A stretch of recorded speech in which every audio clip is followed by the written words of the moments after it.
बिस्मिल्लाहिर्रहमानिर्रहीम, अस्सलाम वालेकुम, good morning and welcome to morning at home. मैं हूं आपकी मेज़बान जुगन काज़िम और उम्मीद है कि आप सब खैरियत से होंगे। व्यूअर्स, आज मैंने आपसे बात करनी है 3 मुख्तलिफ़ किस्म के लोगों की, या 3 डिफरेंट किस्म की कैरेक्टर ट्रेट्स की। दुनिया में गिवर्स भी होते हैं और टेकर्स भी होते हैं। अब गिवर्स वो होते हैं जो बस देते ही चले जाते हैं, चाहे वो प्यार हो, चाहे वो टाइम हो, चाहे वो अफेक्शन हो, चाहे वो चीज़ें हों। मैंने बहुत ज़्यादा ये ऑब्ज़र्व किया है कि जो गिवर्स होते हैं वो बस देते ही चले जाते हैं। फिर दूसरी कैटेगरी होती है टेकर्स की, जो लोग आदी होते हैं कि उनको अटेंशन मिले, उनको प्यार मिले, उनको लाड मिले, लेकिन वो आगे से किसी और के लिए कुछ नहीं करते, ना ही मौक़ों पे देख लें। अब गिवर जो है वो तोहफ़ा दे रहा है, टेकर जो है वो तोहफ़ा ले रहा है, लेकिन जब अगले की कोई मौका या एक ओकेज़न या कोई ऐसी चीज़ हो तो वो आगे से रिटर्न नहीं करते। देन तीसरे किस्म के लोग होते हैं जो गिवर भी होते हैं और टेकर भी होते हैं, यानी कि अगर वो देते हैं तो इस अंडरस्टैंडिंग के साथ देते हैं कि भाई मैं कर रहा हूँ तो आगे से दूसरा भी मेरे लिए करेगा। शादी उन्हीं लोगों की चलती है जो गिव एंड टेक दोनों के मामले को साथ लेके चलते हैं। कोई भी ताल्लुक़ देख लें, अगर आपका एक गिविंग नेचर है तो ये बड़ी अच्छी बात है, ये बड़ी अच्छी क्वालिटी ट्रेट्स हैं, लेकिन उसके साथ साथ अगर आप वापस नहीं ले सकते तो ये भी एक प्रॉब्लम है। मैंने ज़िंदगी में व्यूअर्स पर्सनली बहुत ज़्यादा सफ़र किया है इस बात से कि मैंने हमेशा से लोगों के लिए किया ये सोच के कि यार मैंने तो करना ही है लोगों के लिए, कोई करे या ना करे, हु केयर्स। लेकिन कुछ अरसा पहले, कुछ साल पहले मुझे इस चीज़ का एहसास हुआ कि अगर एक इंसान करता चला जा रहा है और आगे से जो लोग हैं उनका एटीट्यूड ये है कि भाई ये तो मेरा राइट है कि अगला बंदा मेरा ख्याल भी रखे, मेरे ऊपर पैसे भी खर्च करे, मुझे स्पॉइल भी करे, और मैं जो हूँ क्योंकि मुझे ये सारी चीज़ें मिल रही हैं तो मेरा फ़र्ज़ नहीं बनता वापस करना। व्यूअर्स, ये बहुत ही एक नेगेटिव चीज़ है दोनों साइड से।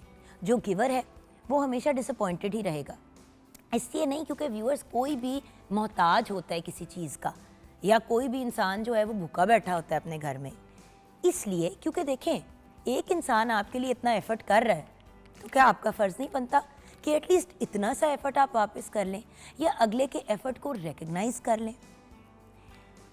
मुझे याद है कि कॉलेज में जब मैं यूनिवर्सिटी में थी तो क्योंकि पाकिस्तान की आदत पड़ी हुई थी कि जो भी बंदा खाने पे जाता है तो हर बंदा कोशिश करता है पे करने की, राइट। तो कोई एक इंसान यूजुअली पूरा बिल पे कर देता है। अब तो खैर मामलात चेंज हो गए, अब लोग वो जो कहते हैं ना they go Dutch as well, which means कि हर बंदा अपनी अपनी पेमेंट खुद करता है और वो एक मुख्तलिफ सिचुएशन अब बन गई। तो जब मैं कनाडा गई, कॉलेज गई, अब वहाँ पे डॉलरों में ख़र्चा। मैं कॉलेज में हूँ, अब फ्रेंड्स के साथ खाने पे जा रही हूँ तो किसी और ने कहा नहीं, कहा मैंने कहा मैं पैसे दे देती हूँ, तो सब ने कहा oh thank you thank you thank you. और ये एक दफ़ा नहीं व्यूअर्स, ये कुछ 70 दफ़ा चीज़ हुई कि जब भी बाहर जाएं मैं कहूँ मैं दे देती हूँ, कोई नहीं ऑफ़र कर रहा कि हम भी देंगे, और मैं पूरी की पूरी पेमेंट करके 6-6 लोगों की, 5-5 लोगों की निकल पड़ती थी। फिर अपने खाने के लिए हफ्ता 10 दिन पैसे नहीं होते थे, लेकिन क्योंकि गिवर हूँ तो दे दिया, तो बड़ा मैं अपना बारे में अच्छा महसूस करती थी। वक्त के साथ मैंने एहसास किया कि भाई हर बंदा जब अपना देख रहा है तो मैं क्यों बार बार अपने आप को इस पोजीशन में डाल रही हूँ। देन उसी के साथ एक और एलिमेंट, जब आप इमोशंस की बात करते हैं, प्यार की बात करते हैं, अब मैं अगर किसी को बार बार कॉल करके उनकी तबीयत का, उनके हाल का, उनकी फैमिली के बारे में सवाल जवाब कर रही हूँ, लेकिन दूसरा बंदा जो है वो बॉदर ही नहीं कर रहा, वो इस चीज़ को कोई वैल्यू ही नहीं दे रहा, उस बंदे के लिए सबसे ज़्यादा इंपॉर्टेंट चीज़ है कि उसका ख्याल रखा जाए, वो स्पॉइल हो। ऐसे लोगों को हम अक्सर स्पॉइल्ड भी कहते हैं, सेल्फिश भी कहते हैं, इंटाइटल्ड भी कहते हैं, जो ये फील करते हैं कि उनका तो बनता ही नहीं है किसी के लिए कुछ करना। देखिए व्यूअर्स, ज़िंदगी में अगर हम एक दूसरे के साथ सही तरीके से मुनासिब अंदाज में नहीं चलेंगे तो हम ज़िंदगी में ख़ुद भी नुकसान उठाएंगे और अपनी ज़िंदगी में लोग खो देंगे। अगर किसी को भी ये महसूस होता है कि हम सारी ज़िंदगी टेकर बन के गुजार सकते हैं तो ये बिल्कुल गलत है। And at the same time givers को भी मैं यही कहूँगी कि अगर आपको ये लगता है कि हम देते जाएंगे और हमें कभी इस बारे में ये बुरा नहीं लगेगा या हमें ये चीज़ इरिटेट नहीं करेगी, तो ये एक बहुत बड़ी मिसअंडरस्टैंडिंग है। अब हर बंदे का नेचर मुख्तलिफ होता है। कुछ लोग जो हैं वो छोटी छोटी से जेस्चर्स करते हैं जिसमें आपको अच्छा महसूस होता है, कुछ लोग ग्रैंड जेस्चर्स करते हैं, जैसे कि हस्बैंड ने बीवी को गाड़ी खरीद दी, लेकिन बीवी को भी तो देखें जो मियाँ के खाने का ख्याल रखती है, उसके उठने बैठने का ख्याल रखती है, उसके कपड़े रेडी करती है, उसके साथ लाड करती है। देखिए, ज़रूरी नहीं है कि जिस तरह से कोई इंसान आपके लिए कुछ कर रहा है आप उसी लेवल पे उसके लिए करें, लेकिन करें तो अगले को रिकग्निशन तो दें। एक एग्जांपल दूंगी, मैं जब भी बच्चों को खानों पे लेके जाती हूँ या कभी हम कोई चीज़ करते हैं या उनको कोई गिफ्ट वगैरह लेके देती हूँ, तो मैं हमेशा उनको एक ही बात कहती हूँ कि बेटे थैंक यू नहीं कहना। तो एक दफ़ा मेरे हस्बैंड ने कहा कि तुम वाई डू यू से कि थैंक यू नहीं करना। कहती थी फैसल ताकि उनको अप्रिसिएशन आए, उनके अंदर कदर पैदा हो, उनको जब वो थैंक यू कहते हैं तो ये एक एक्नॉलेजमेंट होती है कि हाँ आपने मेरे लिए कुछ अच्छा किया, थैंक यू। देखिए, माँ बाप के जो फ़राइज़ हैं वो तो उन्होंने पूरे करने ही हैं, लेकिन फ़राइज़ से हट के जो एक्स्ट्रा चीज़ें की जाती हैं, जो लाड किए जाते हैं, जो प्यार किया जाता है, उसकी भी कोई तो रिकग्निशन हो। देखिए, बच्चे भी जब शुक्रिया नहीं अदा करते या माँ बाप को अप्रिशिएट नहीं करते तो माँ बाप भी इस चीज़ से इरिटेट हो जाते हैं और उनका दिल दुख जाता है। सो एज़ पेरेंट्स हमें कोशिश करनी चाहिए कि हम बच्चों को गिव एंड टेक दोनों सिखाएं।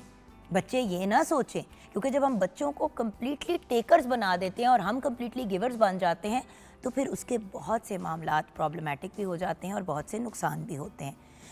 अच्छा इंसान और पीसफुल सोल बनने के लिए इम्पॉर्टेंट चीज़ है कि हम सेल्फलेस भी हों और थोड़े से सेल्फिश भी हों। सेल्फलेस अगर किसी के काम आ सकते हैं, किसी के लिए आसानी पैदा कर सकते हैं, चाहे वो आपके लिए कुछ कर सकता है या नहीं कर सकता, आप ज़रूर करें। लेकिन अगर कोई इंसान सिर्फ लेता चला जा रहा है, लेता चला जा रहा है और आगे से किसी भी पॉइंट पे ना अप्रिशिएट कर रहा है, ना एक्नॉलेज कर रहा है, तो व्यूअर्स किनारा कशी बेहतर है। मैंने बहुत दफ़ा देखा है एक ही घर के अंदर एक इंसान है, वो सबके लिए करता चला जा रहा है। यूजुअली ये मदर्स होती हैं या फादर होते हैं, सारा कुछ वही करते जा रहे हैं और घर में और कोई बंदा ना तो अप्रिशिएट कर रहा है, ना रिकग्नाइज कर रहा है, बल्कि उल्टा अगले को मज़ीद और करने के लिए डिमांड भी कर रहे हैं। So viewers, it is important to be positive, it is important to be a good person and it is important कि हम अपने आप को एक अच्छे अंदाज में एक अच्छा रोल मॉडल भी बनाएं, क्योंकि देखिए जो हम करते हैं वही हमारे बच्चे सीखते हैं। जिस घर में एक ऐसी माँ है जो बस करती चली जाती है और कोई आगे से रिकग्निशन नहीं देता, उनके बच्चे या तो कंप्लीट जो है वो गिवर्स बन जाएंगे, यानी कि वो भी माँ की तरह बस करते चले जाएंगे और अपनी ज़ात का कोई ख्याल नहीं रखेंगे। अब देखें, गिवर जो है वो हमेशा दूसरों की सेहत का ख्याल रखेगा, दूसरों के मामला, दूसरे के प्रॉब्लम्स को रिजॉल्व करेगा, लेकिन अपनी सेहत की बारी बिल्कुल अपने आप को इग्नोर करेगा। और जो टेकर्स हैं वो भी अंडरस्टैंड नहीं करेंगे कि यार हमें कर देना चाहिए, अगर वो नहीं हमारे अपने लिए करी, वो सबके लिए करती है, हमें उसके लिए करना चाहिए। सो व्यूअर्स, ये इंपॉर्टेंट चीज़ें हैं। आज नहीं कल, कल नहीं परसों, तरसों, किसी दिन कोई ऐसा स्टेज आएगा जब इंसान के अंदर रिजेंटमेंट पैदा हो जाती है, जब इंसान के अंदर 100,000 गिले शिकवे पैदा हो जाते हैं कि यार मैं इस दुनिया में सबके लिए एक चीज़ें करने के लिए आई हूँ, मेरे लिए कोई कुछ नहीं करेगा, मुझे कोई अप्रिशिएट नहीं करेगा। ये चीज़ आ जाती है व्यूअर्स, शुरू में नहीं आती, लेकिन वक्त के साथ ये चीज़ें इंसान को बहुत इरिटेट करती हैं। खैर, किचन की तरफ बढ़ते हैं जहाँ प्यारी सी शेफ़ तैयबा हमारे साथ है। अस्सलाम वालेकुम तैयबा। वालेकुम अस्सलाम, कैसी हैं आप जुगन? मैं बिल्कुल ठीक हूँ, आप बताइए। आज हम गिवर्स एंड टेकर्स की बात कर रहे हैं। लेने वाले जो होते हैं वो कॉन्स्टेंटली चीज़ें लेते रहते हैं, चाहे वो टाइम हो, चाहे वो अटेंशन हो, चाहे वो प्यार हो, चाहे वो तारीफ़ें हों जी।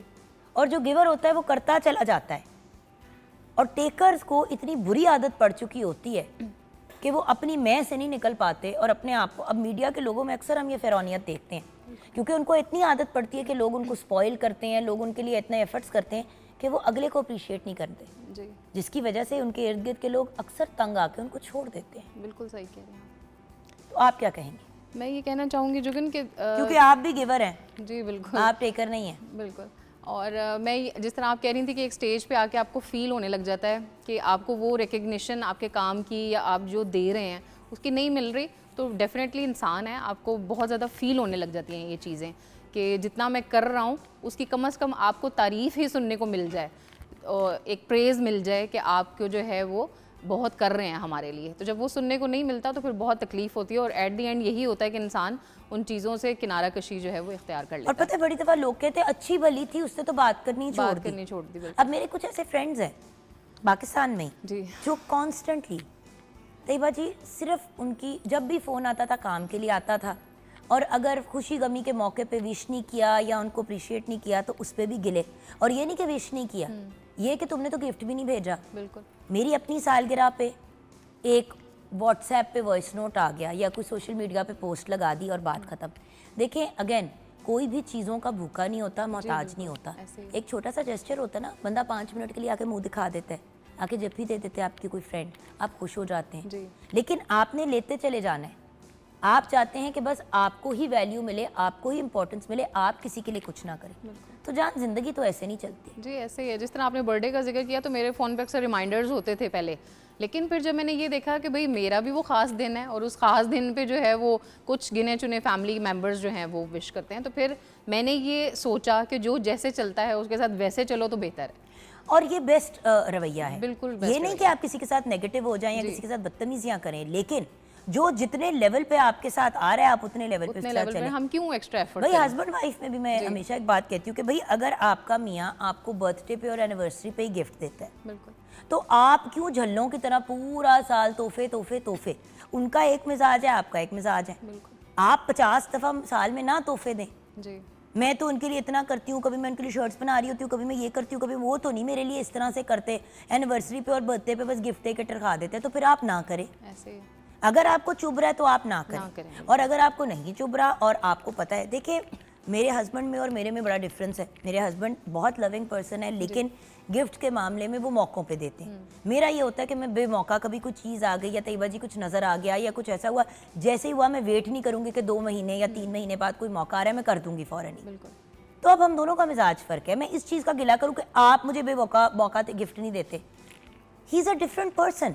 तो आपने अपने हिसाब से लेके चलना है। और एक दो दफ़ा मेरे हस्बैंड ने कहा, अभी तो मैंने कहा फैसल आपका लाड है, मेरा लाड है। अब इसका ये मतलब नहीं कि वो बुरे इंसान है, पर्सनैलिटीज़ भी डिफरेंट होती हैं। सो आप अगले के साथ उसका अपना और उनका मिजाज जैसे भी मैच होता है उस तरह लेके चले। ज़बरदस्ती ना तो आपने किसी से चीज़ें लेनी है। और इसमें लाड प्यार की भी बात आती है। कुछ लोगों का नेचुरली नेचर होता है गिविंग, बहुत लविंग, जब भी प्यार लाड। कुछ लोग नहीं होते, शायद वो दूसरे तरीके से प्यार दिखाते हैं। लेकिन अगर आप प्यार भी दिखा रहे हैं, आप एफर्ट्स भी कर रहे हैं, आप चीज़ें भी कर रहे हैं और अगला बंदा किसी भी चीज़ पे नहीं पूरा उतर रहा। हर बंदे के पास खुला पैसा नहीं होता व्यूअर्स, लेकिन खुला दिल इतनी मुश्किल चीज़ नहीं होती। राइट? खैर, यहाँ पे कुछ कहना चाहेंगी? जी बिल्कुल, मैं कहना चाहूँगी। आपने टॉपिक स्टार्ट कर दिया तो मैं तारीफ़ करना चाह रही थी आज आपके हेयर स्टाइल की। तो ये बहुत सूट कर रहा है माशाल्लाह आपको। थैंक यू सो मच मेरी जान। आपका तो खैर ये हेयर स्टाइल मेरा फेवरेट है जी। एक बात बड़ी इंपॉर्टेंट है viewers, as a chef Tayyaba की अगर उन्होंने एक बात की है तो फिर मेरा भी करना बनता है। इतना इनका प्रोफेशनल रवैया होता है और उसके साथ साथ अटायर में भी आप देखें, कपड़े नीट एंड क्लीन, बाल हमेशा इनके टाइड होते हैं, खुले नहीं छोड़ती हैं। हमारी कुछ शेफ्स होती है वो कहती है प्लीज़ आप ही बाल अच्छे ये वो खुले, बट आप हो गई और आमना इलियास हो गई, आप हमेशा अपने बाल बंद नीट एंड क्लीन रखती हैं। कि क्योंकि देखिए एज अ शेफ़ आपके अगर बाल खाने में गिर रहे हैं और खाना खाते हुए मुंह में बाल आ रहे हैं तो आई एम सॉरी, प्रोफेशनलिज्म तो ना हुआ ना। बिल्कुल। खैर किचन में आऊँगी आपके पास चीज़ें करने के लिए, क्या बना रहे हैं क्या कर रहे हैं वो हम ब्रेक के बाद बताएंगे। लेकिन ब्रेक में जाने से पहले व्यूअर्स आपके साथ ये ज़रूर मैं शेयर करना चाहूँगी कि आज पाकिस्तान समेत दुनिया भर में इंटरनेशनल माउंटेन डे मनाया जा रहा है। दुनिया की बुलंद तरीन पहाड़ी सिलसिले पाकिस्तान में हैं, जिनको अगर आप देखें तो लोगों ने सर भी किया है, लोकल और इंटरनेशनल लेवल के माउंटेनियर्स ने। दुनिया को की जो सेकंड हाईएस्ट चोटी K2 है वो पाकिस्तान में है और बहुत से माउंटेनियर्स जो हैं वो K2 को सर करने के लिए पाकिस्तान आते हैं। नो डाउट माउंट एवरेस्ट दुनिया की बुलंद तरीन चोटी है, लेकिन K2 को सर करना माउंट एवरेस्ट से ज़्यादा ख़तरनाक और ज़्यादा मुश्किल भी है। पाकिस्तान में जब आप माउंटेनियर्स की बात करते हैं तो नाम अगर लूँ तो मोहम्मद अली सतपारा हो गए, समीना बेग हो गई, नैला कियानी हो गई, साजिद सतपारा हो गए, शहरोज़ काशिफ हो गए, ऐसे ब्रिलियंट पर्सनालिटीज़ शामिल हैं।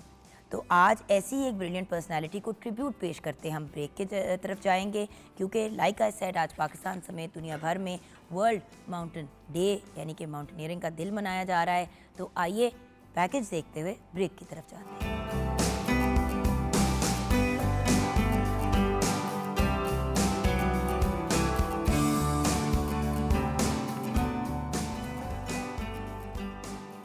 Welcome back from the break viewers.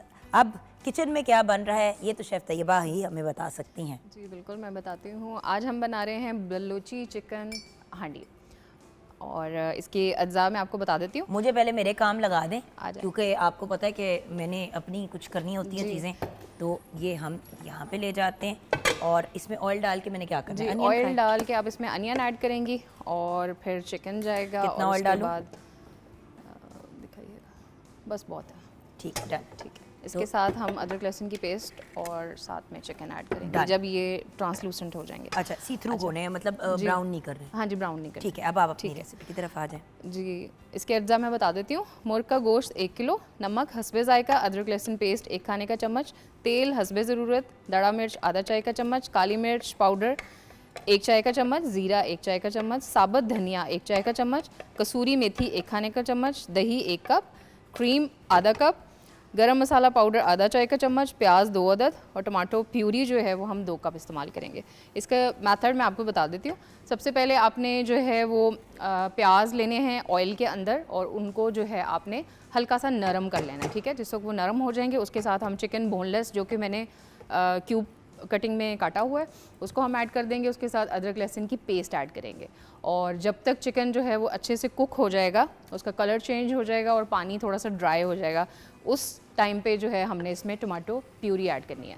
और ये होममेड है, बिल्कुल मैंने बाहर की इस्तेमाल नहीं की, सिंपली टमाटरों को जो है वो मैंने ब्लेंड कर लिया। और अच्छा, इसके लोग साथ छिलके समेत, छिलके के बगैर आप क्या करती हैं? मैं जो है वो मेरी कोशिश होती है कि छिलके के बगैर इस्तेमाल करूँ मैं। अच्छा, ये बाय द वे एक फैक्ट है कि जो जिनको किडनीज का इशू होता है, जी, किडनी जी, स्टोन्स का बिल्कुल। स्पेशली, और जनरली भी जो टमाटर का छिलका होता है वो यूजुअली इतना अच्छा नहीं होता Healthy नहीं सेहत के होता लिए। सेहत के तो अगर आप हल्का सा गर्म पानी में 1 सेकंड के लिए डालें, हल्का सा कट लगा के, तो छिलका वैसे ही उतर आता है। बिल्कुल ऐसे ही है। और उसके साथ आपने क्या करना है कि टमाटो प्यूरी ऐड करनी है और क्योंकि हमारे पास दही भी है तो आपने इन दोनों चीज़ों का ख्याल करना है कि टमाटो प्यूरी जो है हम पहले ऐड करेंगे और जिस वक्त सारे मसालों के साथ चिकन जो है वो कुक हो जाएगा फिर उसमें हम एंड में जो है वो दही ऐड करके इसको अच्छे से जो है ड्राई कर लेंगे। और उसके बाद एंड में जो है आपने इसको गार्निश करना है। अदरक सूखी मेथी आपने एंड में डालनी है इसके अंदर, ठीक है। वही इसका फ्लेवर जो है वो शनवारी से डिफरेंट करेगी, ठीक है। और साथ में जो है अदरक और हरी मिर्चों के साथ जो है हम इसको गार्निश कर देंगे। अच्छा, एक बात बताएं, जी। ज़िंदगी में कभी आपने ये सोचा कि हम लोग क्यों गिवर्स बनते हैं और क्यों हम टेकर्स बनते हैं? कभी आपने ये सोचा है कि जैसे कि आपका और मेरा नेचर है हर वक्त दूसरों के लिए एफर्ट रहना, करना, बिल्कुल। चीज़ें करना, सोचना, जी। उसी के बरक्स लोग होते हैं जो बिल्कुल ऑपोजिट होते हैं। वो बॉदर ही नहीं करते, वो सोचते ही नहीं है। किसी का हर्ट, दिल दुखाने से पहले, किसी को हर्ट करने से पहले उनके जहन में कंसिडरेशन भी नहीं आती। बिल्कुल नहीं आती। अब मैं और बात इसकी नहीं कर रही कि आप किसी के लिए फिजिकली क्या कर रहे हैं, मैं बात कर रही हूँ इमोशनली भी हम लोगों के लिए जी, जी। जो चीज़ें करते हैं। बिल्कुल जोगन, इसमें मैं ही अपना पॉइंट ऑफ व्यू ये दूंगी कि मैं ये समझती हूँ कि अल्लाह ताला ने जो रिस्पॉन्सिबिलिटीज़ हमें सौंप दी है ना, मैं समझती हूँ कि शायद मैं उनको जहन में रखते हुए जो है ना वो करती जा रही हूँ। और ये पर्सपेक्टिव जो होता है ना मेरे माइंड में, मैं अपनी बात कर रही हूँ, तो मेरे जहन में ये होता है कि अल्लाह ने जो मुझे एक ज़िम्मेदारी दे दी है, चाहे वो बच्चों की है, घर की है, जो भी मामला आता है, तो मैंने उसको फुलफ़िल करते जाना है। ये नहीं देखना कि मतलब बाकी जो है वो कोई इसके उसमें क्या कर रहा है, रिटर्न में मुझे वो मिल रहा है या नहीं मिल रहा है जो मैं चाह रही हूँ। तो इसीलिए बीइंग गिवर मैं ये देखती हूँ कि मेरी रिस्पॉन्सिबिलिटी क्या है और बस उसको जो है वो गो थ्रू करते रहना। लेकिन देखिए ना, अब बात ये कि गिवर होना जी। अपने फॉर एग्जांपल दोस्तियों में जी। वो एक मुख्तलिफ बात है, गिवर होना अपने बच्चों के साथ, अपनी फैमिली के साथ वो एक मुख्तलिफ बात है। देखिए हर बंदा हर वक्त गिवर अगर बनेगा जी। तो वो ज़िंदगी में सिर्फ सफ़र करेगा। बिल्कुल। तो बात ये कि आप गिवर बने अपने बच्चों के लिए, अपने पेरेंट्स के लिए, अपने फैमिली मेम्बर्स के लिए, वो तो समझ आती है, बट इसमें डाल दें जी बिल्कुल, चिकन ऐड कर पहले अदरक लहसुन डाल। हाँ जी, दोनों बेशक साथ ही डाल दें, हाँ। कुक हो जाएंगे। सो बात ये है कि देखिए ना, गिवर अपनी जगह, टेकर अपनी जगह, लेकिन बात ये है कि हर बंदे के लिए नहीं। हर बंदे के लिए नहीं। हम ये करते हैं कि जो गिवर्स होते हैं वो किसी को देखते नहीं है बिल्कुल। कि कौन है क्या है, बस उनको ये होता है कि हमने लोगों के काम आना है। जी। और वो काम आने की जो हमारी डिज़ायर होती है ना, हाँ जी। वो कभी कभी वो जो कहते हैं ना हमें एक्चुअली ले डूबती है। बिल्कुल। और इस वजह से, और असल में हमारी अपनी लाइफ्स ऐसी होती हैं। अब जैसे कि मैंने ज़िंदगी में बड़े टफ टाइम्स देखे। मुझे लोग अक्सर कहते हैं तुम्हें हर वक्त दूसरों की क्यों पड़ी होती है, क्योंकि मेरी किसी को नहीं पड़ी होती थी, क्योंकि मेरा नहीं किसी ने किया, मेरा नहीं लोगों ने ख्याल किया। मैं गिला नहीं कर रही किसी से, मैं वैसे एक बात कर रही हूँ। देखिए, वो मेरी अपनी चॉइसेस थी, मैं लोगों के लिए एफर्ट करती थी, लोग मेरे लिए वापस नहीं करते थे, इट्स ओके। जी बिल्कुल। लेकिन जब वो चीज़ चुभनी शुरू हुई तो मैंने एहसास किया कि यार थोड़ा सा किनारा कशी, एटलीस्ट उन लोगों से तो आप अपने आप को डिस्टेंस कर लेना तैयबा जी, जो कॉन्स्टेंटली आपका एडवांटेज ही उठाते हैं। बिल्कुल ऐसे है। वो जो कहते हैं ना, जो नाजायज़ फ़ायदा हमारा उठाते हैं। और ये हमारी तरबियत का भी तो जुगन हिस्सा होता है ना। हमें जो चीज़ें देखने को मिली बचपन से, वही चीज़ें मतलब अनकंडीशनली हमारे अंदर आ जाती हैं। हम मतलब चाह के भी किसी का बुरा नहीं कर रहे और मतलब सोच भी नहीं रहे नेगेटिव। अगर कोई तरक्की कर रहा है उसकी खुशी में खुश हो रहे हैं। तो ये चीज़ें, और जैसे हम पहले बात कर रहे थे कि जो जैसे चल रहा है, अगर हम दूसरे रिलेशंस की बात करते हैं तो जो जैसे चल रहा है आप उसके साथ वैसे चलें आपको, और ये लेकिन बहुत टाइम बाद आपको ये चीज़ समझ आती है। देखो ना, हम ये हमेशा सोचते हैं कि हम दूसरों को एक इमोशनल फ्यूल दें। पेट्रोल की भी अगर आप बात करें, अगर आप खुद एक गाड़ी हैं और आप बाकी सब गाड़ियों में अपने से पेट्रोल निकाल के डालती जा रही हैं, तो आप एम्प्टी पे तो नहीं चल सकती। बिल्कुल। अगर आप जीरो पे आ जाएंगी और आपके पास कोई वो ही नहीं होगी पेट्रोल टू गो ऑन, तो गाड़ी कैसे चलेगी? सो जब आप अपना पेट काट के दूसरों के मुंह में निवाला डालेंगे, अपने इमोशंस को साइडलाइन करके हर वक्त दूसरों के इमोशंस का ख्याल रखेंगे, एक दिन ऐसा आएगा जब आप तंग आ जाएंगे। बिल्कुल। और जब आप तंग आएंगे तो फिर आपको वो लोग भी बुरे लगने शुरू हो जाएंगे जो बुरे नहीं हैं। ये भी तो एक एलिमेंट है ना लाइफ में, जिसको हम ना रिकग्नाइज करते हैं और ना ये अप्रिशिएट करते हैं। अच्छा, अब ये हम चिकन को पहले तो हमने अनियंस को कर दिया लाइट, बिल्कुल ट्रांसलूसेंट, उसमें फिर हमने अदरक लहसुन डाल दिया। अब हम थोड़ा सा इस चिकन को, इसका पानी थोड़ा सा ड्राई होने देंगे। साथ हम ऐसा करते हैं कि इसमें ना हम मसाले ऐड कर देते हैं। सॉल्ट आप ऐड कर दें, बस हाफ करें, हाफ टेबल स्पून। ठीक है, ठीक है, सॉल्ट हो गया। ये भुना कुटा ज़ीरा है। अब ये इसको शनवारी से कैसे डिफरेंट करेगा ये मैं आपको साथ साथ जी। उसके साथ हमारे पास आ जाएगी ब्लैक पेपर, ये इसमें आप हाफ टेबल स्पून डाल दें। अब ये शनवारी जो है कितनी डालूं काली कढ़ाई, उससे ये इसको हाफ थोड़ी सी और और ये आपने फ्रेश कुटी हुई काली मिर्च डाली है, नजर आ रही है। हाँ जी। ये डिफरेंट कैसे हो जाएगी? उसमें एक तो ये कि हमने इसमें अनियन का इस्तेमाल किया है, ठीक है। सेकंड ये कि इसमें शिनवारी जो में भी यूजुअली प्याज नहीं डलता, और इसमें जो भी हम मसाले इसमें इस्तेमाल कर रहे हैं वो भुना कुटा, ये ठीक है, इनफ है। ठीक है। और इसके साथ हम ये धनिया इसमें से हाफ ऐड कर देंगे।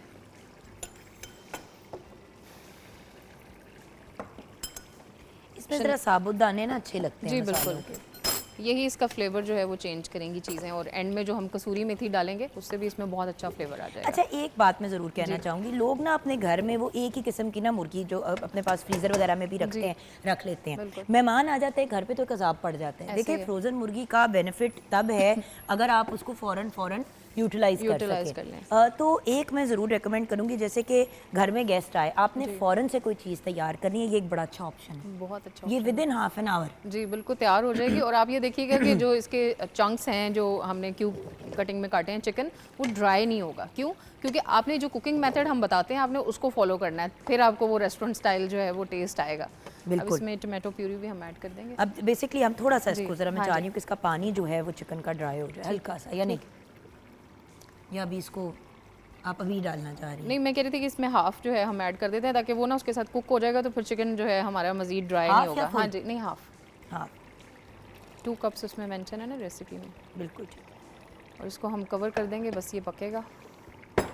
अब देखिए ना, बात ये है कि ये आपने किया, साथ में आपने चावल उबलने के लिए रख दिए या आपने आटा गूंद लिया। अब इसी हांडी के साथ अगर आप पराठे भी सर्व कर देते हैं तो बड़ा एक अच्छा ऑप्शन आ जाता है।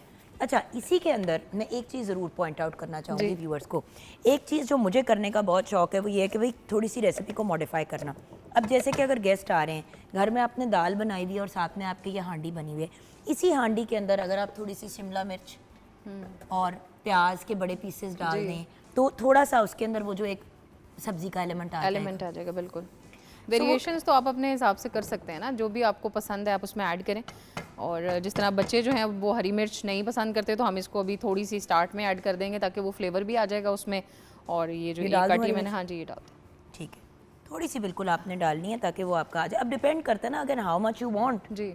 If you want more hari mirch you can put more hari mirch. बड़ों के लिए जब बनाते हैं तो बंदा थोड़ा इजी हो जाता है। बिल्कुल ऐसे। अब इसी के अंदर अदरक के आप वो डालेंगी लंबे लंबे, हाँ जी, ये ऊपर एंड में जाएगा जूलियन में। ये आपकी मर्जी है, अगर आप मतलब बच्चे नहीं पसंद करते थोड़ा सा आप फ्लेवर तो अब हमने ऐड करना है ना रेसिपी कंप्लीट करने के लिए, थोड़ा सा हम इसके साथ ऐड कर देंगे और बाकी जो है वो फिर हम गार्निश के लिए इस्तेमाल कर लेंगे। ठीक है। सो बात ये कि ये सारी चीज़ें जो हैं आपने डाली, आपने इसको कुक करने के लिए रखा, टेबल शेबल आपने लगाया, बाकी चीज़ें की, ये हांडी बड़ी क्विक एंड झटपट बनने वाली है। बिल्कुल, हम यार यही होता है ना कि भाई वो चीज़ बताएं जो जल्दी बन जाती है। अगर पाए निहारी हलीम इस तरह की भी चीज़ें बनानी है तो उसके भी हम कोशिश करते हैं कि मॉडिफाइड वर्जन बताएं ताकि आप लोगों के लिए आसानी हो। आई नो कि आजकल किसी के पास टाइम नहीं है और टाइम ना होना ही एक बड़ा रीज़न या एक्सक्यूज़ है जो लोग देते हैं for being takers and not givers.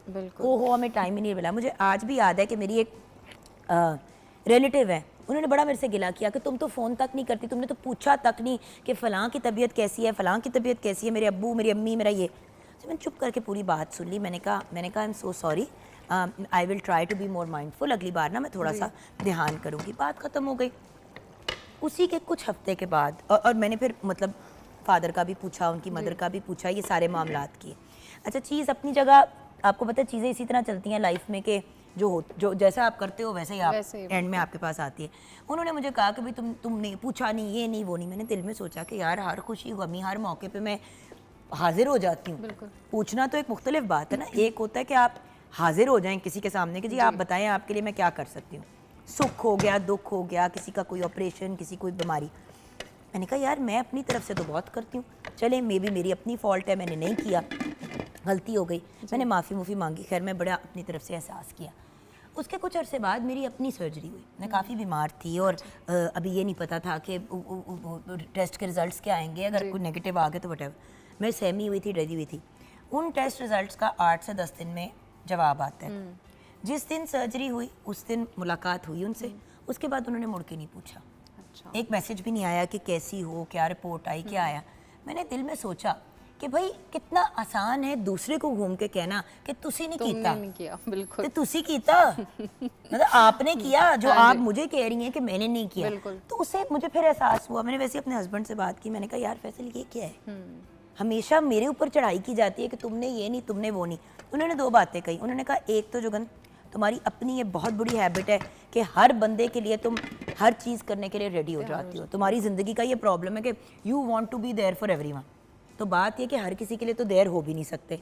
दूसरी प्रॉब्लम उसके साथ, you want to be there for everyone, लेकिन अगले बंदे को आदत पड़ चुकी है इस बात की।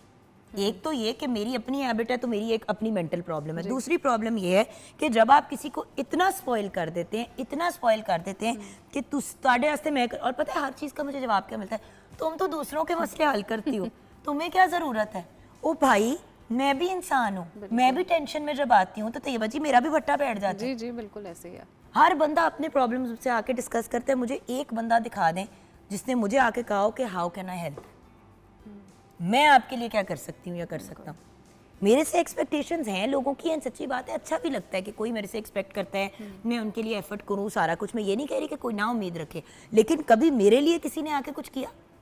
मेरे टफेस्ट पॉइंट्स पे करियर में, ज़िंदगी में, पर्सनली कभी किसी ने खुद नहीं पूछा। और अगर किसी से कहा भी तो जब औखा सा जवाब मिला तो खुद ही शर्मिंदा होकर किनारा कशी कर ली। क्योंकि गिवर्स की सबसे बड़ी प्रॉब्लम ये होती है उन्हें मांगना नहीं आता। बिल्कुल। और मांगने से मुराद ये नहीं है कि हम कोई किसी से कोई चीज़ मांग रहे हैं जी।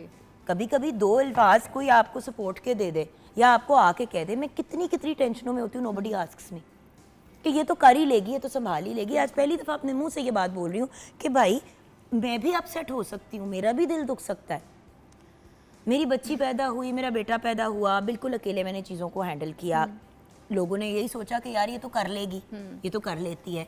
मैं काम पे वापस जब आई, बच्चे पैदा होने, आपको भी पता है तैयबा जी, बच्चों को घर छोड़ के काम पे आना, और स्पेशली जो नौज़ायदा छोटे बच्चे होते हैं 2 महीने, 6 महीने, 8 महीने के, फीड भी आप करा रहे हो, फिर आप काम पे भी जा रहे हो, हज़ार तकलीफ से आप गुजरते हो। किसी ने नहीं पूछा। मुझे आज भी याद है जब मैं अपने घर में शिफ्ट हुई, अल्लाह का शुक्र है जो फैसल और मैंने घर बनाया, अब उस घर को 7 साल होने को आ रहे हैं जब से हम उसमें शिफ्ट हुए हैं। 7 साल पहले जब मैं उस घर में शिफ्ट हुई हूँ, व्यूअर्स, मुझे किसी ने नहीं कहा कि यार तुम्हें हेल्प चाहिए, शिफ्टिंग करा दें, कोई चीज़ चाहिए। आपको पता है तैयबा जी, एक पूरे घर को उठा के एक और घर में शिफ्ट करना, उस जगह को क्लियर करना। अब आप 2 चीज़ें, जिस घर से आप किराए के घर से शिफ्ट हो रहे हैं उसको आपने सेट करके रेडी करके वापस देना है अगले को, कि अगले से आपने किराए पे लिया था, जिस हालत में मिला उससे बेहतर हालत में वापस करो। एक वो, और सबको मेरी हैबिट का पता है। दूसरी प्रॉब्लम ये कि अपनी जो जगह ली है उधर भी आपने मामलात करने हैं, किसी ने नहीं पूछा, नोबडी आस्क्ड मी। और मुझसे पूछे कि मैंने कितने लोगों की शिफ्टिंगें कराई हैं और कितने लोगों के साथ खड़े हो के खुद सामान उठा के सीढ़ियों से नीचे ला के वैनों में डाला है। लेकिन जुगन एक बात इसमें मैं कहना चाहूँगी कि इसमें जो एक पॉजिटिव अगर हम एलिमेंट देखें किसी के ना पूछने में, जो स्ट्रॉन्ग पर्सनालिटी अब आप हैं कि you don't bother, I even don't bother कि अगर कोई नहीं पूछता तो आपको परवाह नहीं है। और ये मतलब जान आपको एक इमोशनल हौसला चाहिए होता है। बिल्कुल तैयबा चाहिए अगर होता उस है। वक्त मेरी दोस्त होती तो मुझे पता है कि उसने पहुंच जाना था। जी बिल्कुल। मुझे जरूरत नहीं थी उसे कहने की, चाहे वो एक दिन के लिए आती और कहती यार जुगन बताओ, चल मैं तेरी डिशेस रख देती हूँ, तू ये वाला काम कर, क्योंकि हर काम आपने खुद करना है और आपने उस बंदे के साथ करना है जो आपका दर्द रखता है। व्यूअर्स, आपको भी पता है कि घर की शिफ्टिंग इन चीज़ों में आप हायर कर सकते हैं, बड़ी अच्छी अच्छी टीमें हैं जो आती हैं चीज़ें, लेकिन उनको आपकी चीज़ों का दर्द नहीं है। जो सेंटेंस एक मुझे सुनने को मिलता था ना जुगन, वो ये था ऐसे टफेस्ट टाइम में ना, वो ये होता था अल्लाह ताला किसी के ऊपर उसकी इस्तिताअत से ज़्यादा बोझ नहीं डालता। तो मैं कहती हूँ, मैं फिर उसी में मैं खुश हो जाती थी। मैं कहती थी चलो शायद ऐसा ही है, तो कोई बात नहीं। कुकड़ी की कहानी बताओ मुझे। कुकड़ी की कहानी बस ये ड्राई हो रही है हमारी, ठीक है, और थोड़ा सा हम इसमें दही ऐड करके इसको ड्राई कर लेंगे मजीद, और फिर इसकी गार्निश का, हाँ जी, सूखी मेथी डालेंगे पहले इसमें ना, थोड़ी सी ऐड करेंगे, फिर ये बात इतनी, हाँ जी, सूखी मेथी हमने डाल दी और इसमें से हाफ दही हम जो है वो ऐड कर देंगे। बस इसी में ये डन हो जाएगा। और फिर इसके साथ इसको थोड़ा सा हम ड्राई करेंगे क्योंकि हांडी है ये, इसमें ग्रेवी नहीं हमने ज़्यादा नहीं रखनी, बहुत फ्री होनी चाहिए। लेकिन इतना कुक कर लें कि योगर्ट इसके अंदर कुक हो जाए। बिल्कुल। तो अगर आपको ग्रेवी वाली भी हांडी चाहिए, हाँ जी, तो आप इसको थोड़ा सा कम जी, इसके अंदर पानी ज़रा ज़्यादा छोड़ दें। वो आप पे डिपेंड करता है, हर बंदे की पर्सनल प्रेफरेंस होती है। सो आपने ड्राई हांडी बनानी है। अब जैसे कि अगर मैं ये घर में बनाती तो डेफिनेटली मैं तैयबा जी इसमें थोड़ी सी ग्रेवी छोड़ती, क्योंकि हम लोग चावल बहुत खाते हैं घर के अंदर, तो चावल वाला बंदा उसको ग्रेवी के साथ बनवा ले, और अगर आपने इसको प्योर उसके साथ रोटी नान के साथ खाना है तो ड्राई भी, बट रायता सलाद ज़रूर। बिल्कुल ऐसे ही है। और ब्रेक की तरफ चले, ठीक है, ब्रेक की तरफ चलते हैं। व्यूअर्स, एक प्रॉब्लम जो आजकल हर दूसरे बंदे को है, नहीं मैं डायबिटीज़ की नहीं बात करने वाली, मैं बात करने लगी हूँ थायराइड की। थायराइड एक ऐसी प्रॉब्लम है जिसकी अगर वो बहुत ज़्यादा ओवर एक्टिव हो जाए तो भी प्रॉब्लम है, और वो अंडर एक्टिव हो जाए तो उसमें भी प्रॉब्लम है। सो थायराइड पे बात करेंगे ब्रेक के बाद।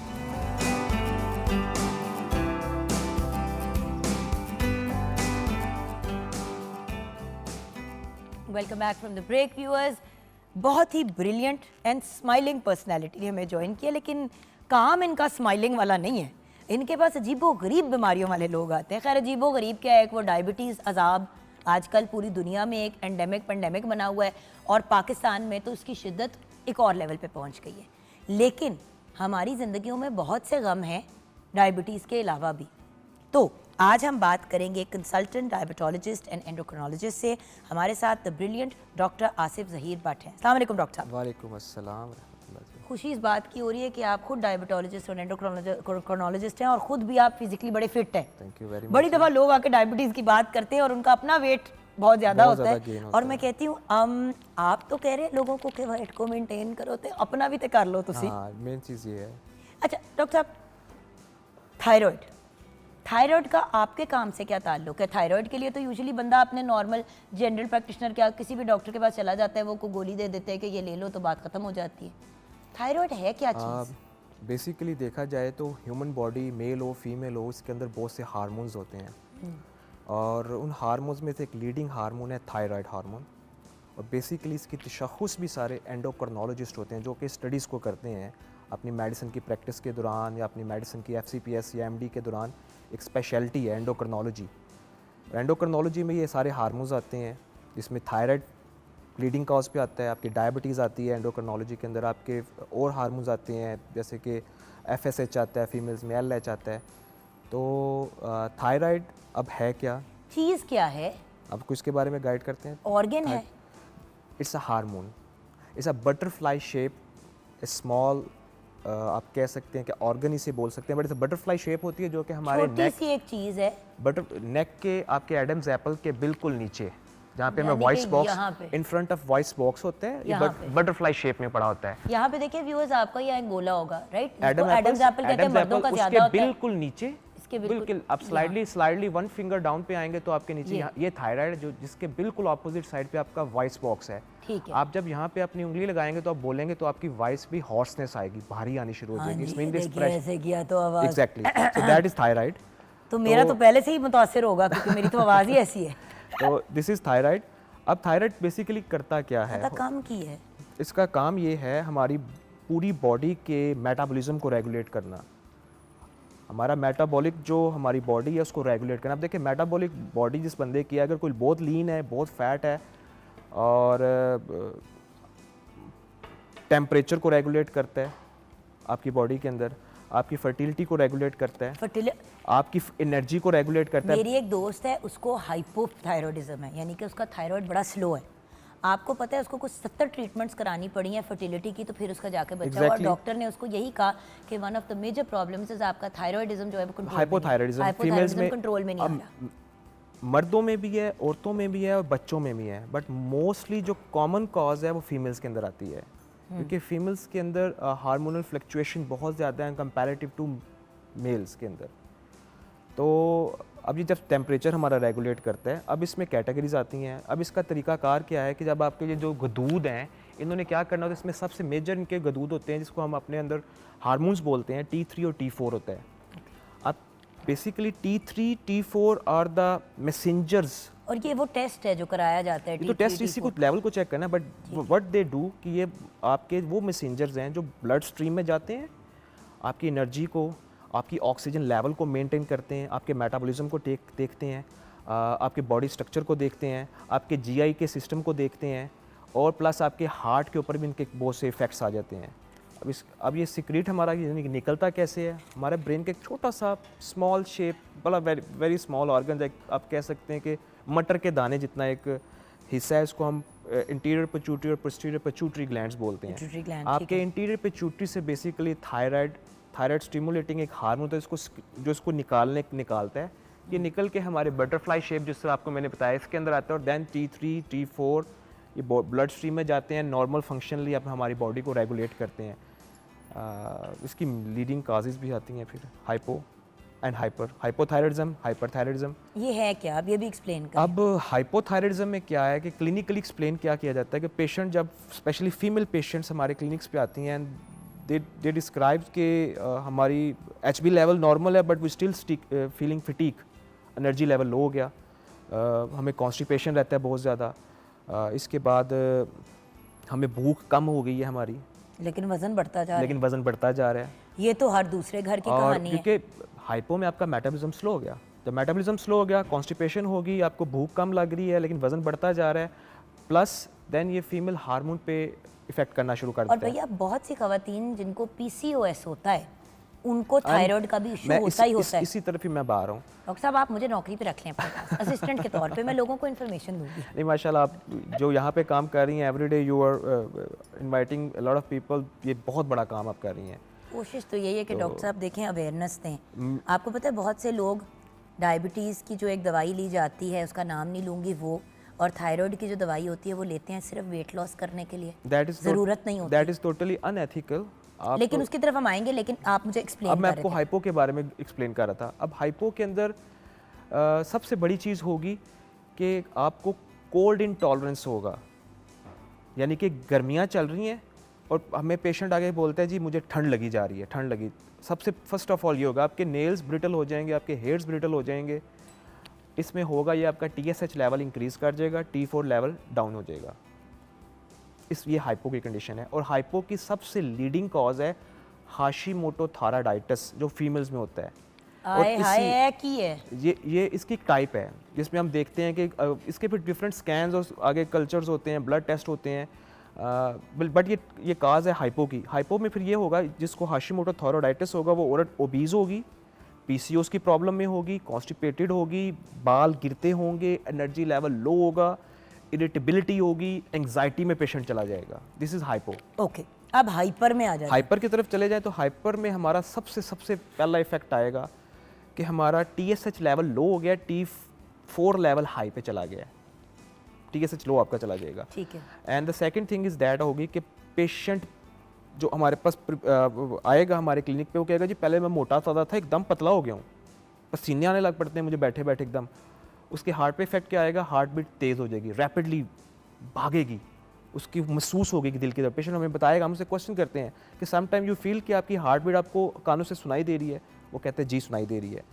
एक्सेस स्वेटिंग स्टार्ट हो जाएगी आपको, और आप विद इन अ मंथ अगर आप 80 kg पे अब तो 50 kg पे आ जाएंगे, मतलब बहुत रैपिड वेट लॉस। और बाकी यही चीज़ें हैं, को डायरिया उसको पेशेंट को रहेगा ऑन ऑफ में, अच्छा, तो ऑपोजिट हो जाएगा, हाइपो और हाइपो से हाइपर पे पॉजिटिव। अच्छा हो जाएगा आपकी। अच्छा, अब ये बताइए कि इसकी तशखीस कैसे होती है? आधी गेम तो तशखीस की होती है और सबसे बड़ी प्रॉब्लम ये है कि व्यूअर्स तशखीस से डर के कुछ नहीं करवाते।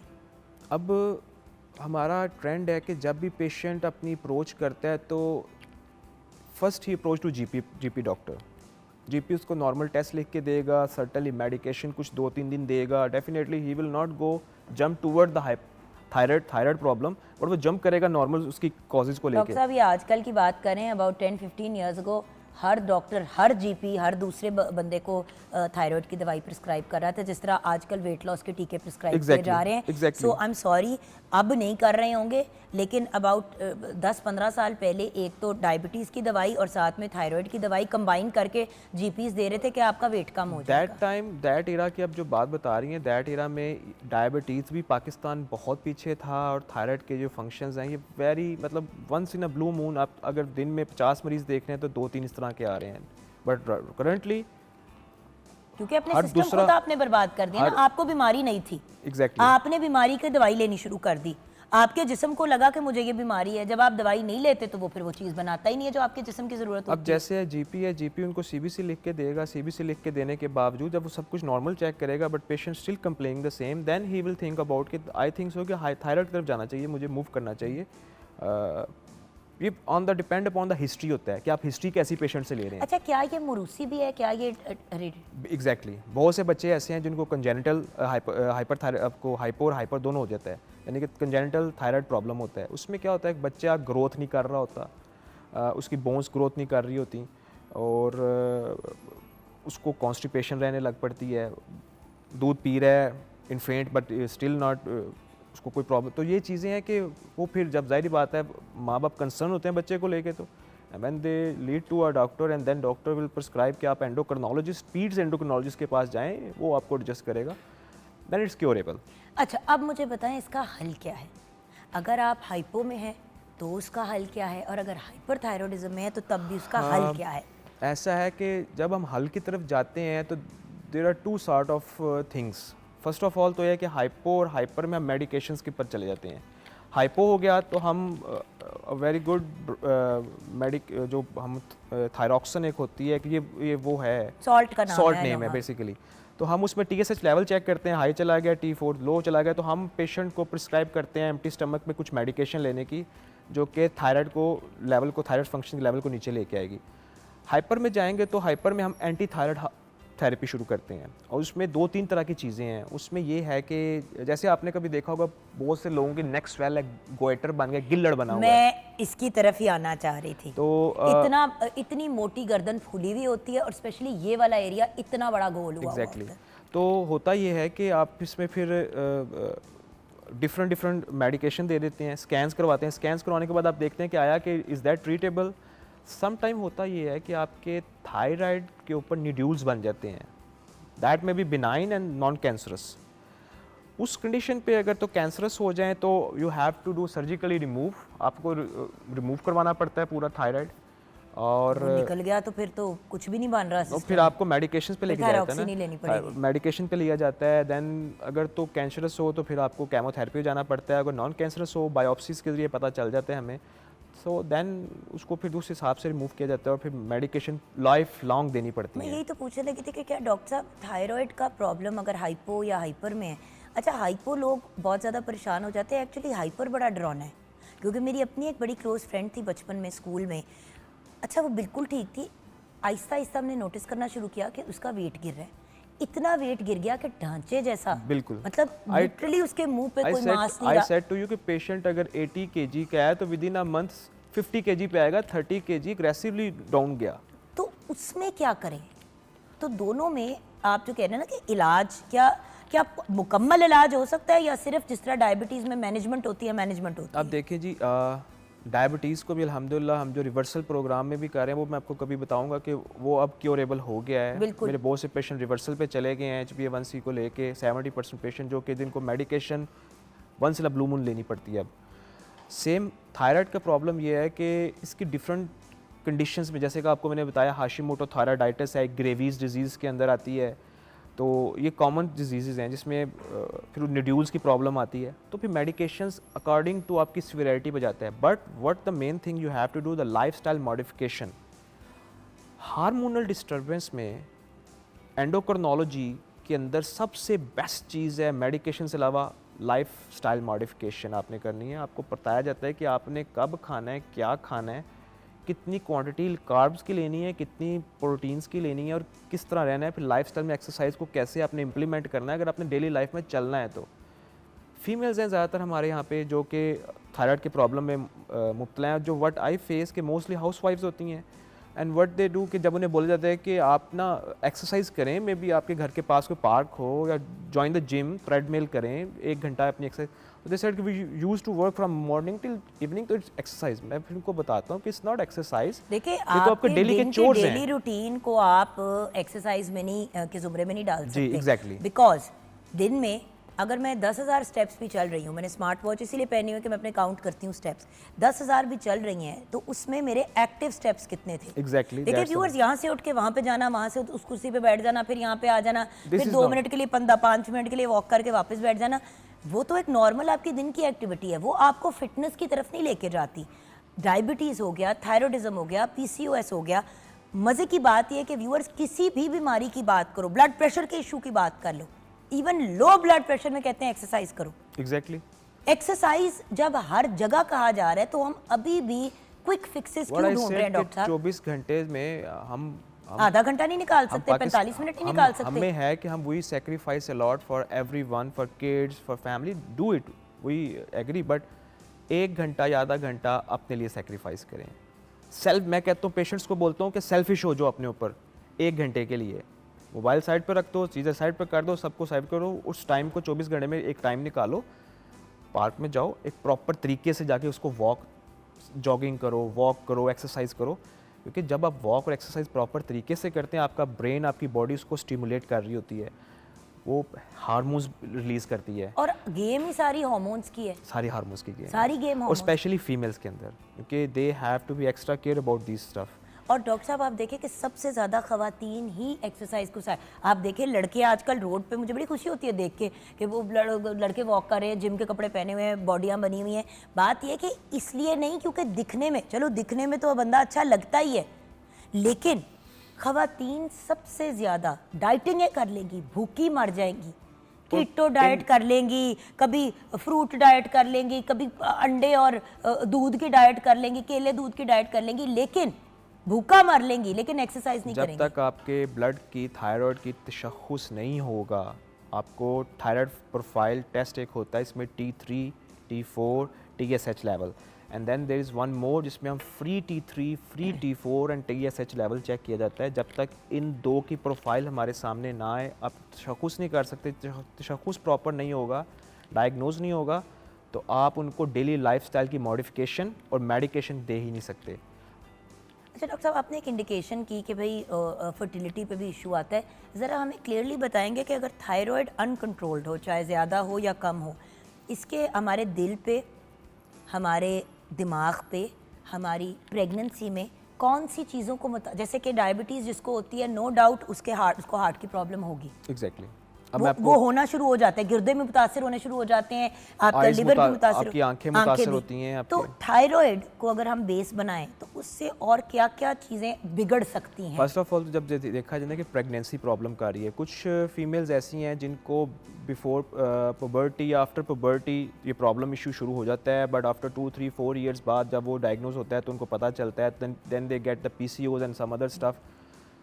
एक तो ये होता है। दूसरा उसमें ये होता है कि पहले मेडिकेशन कर लो, स्टार्ट कर लो, तो आपको प्रेगनेंसी की तरफ प्रॉब्लम नहीं आएगी। सेकंड होता है कि उनको आफ्टर मैरिज ये पता चलता है कि वाइल व्हेन दे आर, हमारे पास आते हैं कपल जैसे कि they are not conceiving, a problem क्या आ रहा है। लेकिन भैया अगर आप प्रेगनेंसी में लेते हैं थायराइड की दवाई, तो क्या उससे बच्चे पे असर नहीं होगा? नहीं, कोई प्रॉब्लम नहीं होगा। बच्चे में तो नहीं थायराइड डेवलप हो जाएगा? आपको लेना ज़रूरी है, क्योंकि कंजेनिटल थायराइड आपको there are prevalence for 10 to 15% कि अगर आपकी वालदा मेडिकेशन नहीं कर रही, so it can cause your baby as well. 10 to 15%, I'm not saying this is the said from the Society of California, America के अंदर ये सारा है, उसके ऊपर एंडोक्रिनोलॉजिस्ट जो उनकी फील्ड है वो उन्होंने बताया हुआ है कि 10 to 15% बच्चा पोटेंसी रखता है कंजेनिटल थायराइड लेने के लिए।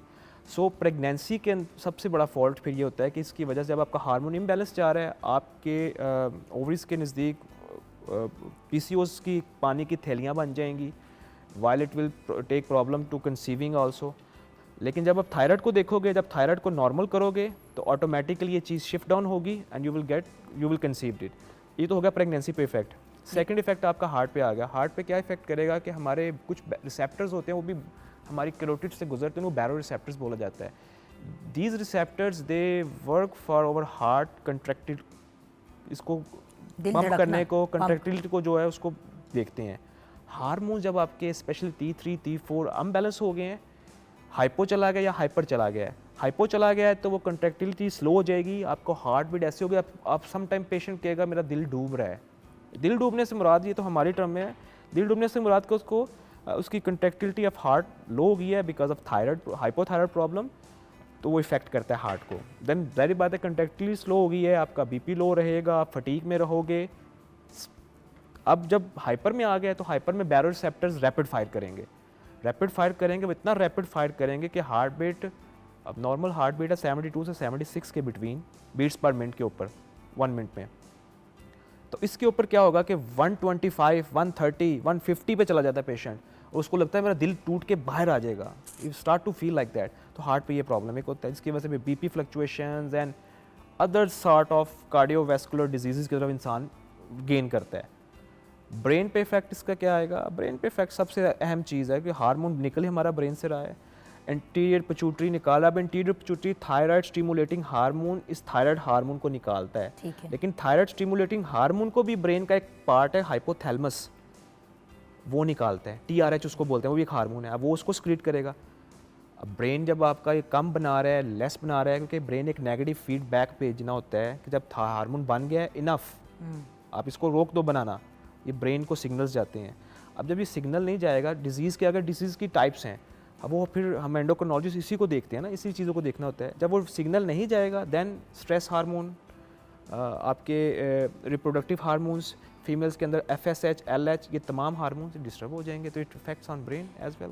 लेकिन डॉक्टर साहब वही वाली बात है ना, at the end of the day बातें आप वो सारी कह रहे हैं जो हर डॉक्टर, हर न्यूट्रिशनिस्ट, हर डाइटिशियन, हर हकीम, हर आयुर्वेदिक स्पेशलिस्ट कह रहे हैं। एक्सरसाइज करें, अपनी सेहत का ख्याल रखें। देखें viewers, prevention is better than the cure. यहाँ पे एक सवाल करके फिर हम इस सेगमेंट को वाइंड अप करेंगे। डॉक्टर साहब, बच्चों में कैसे तशखीस करेंगे?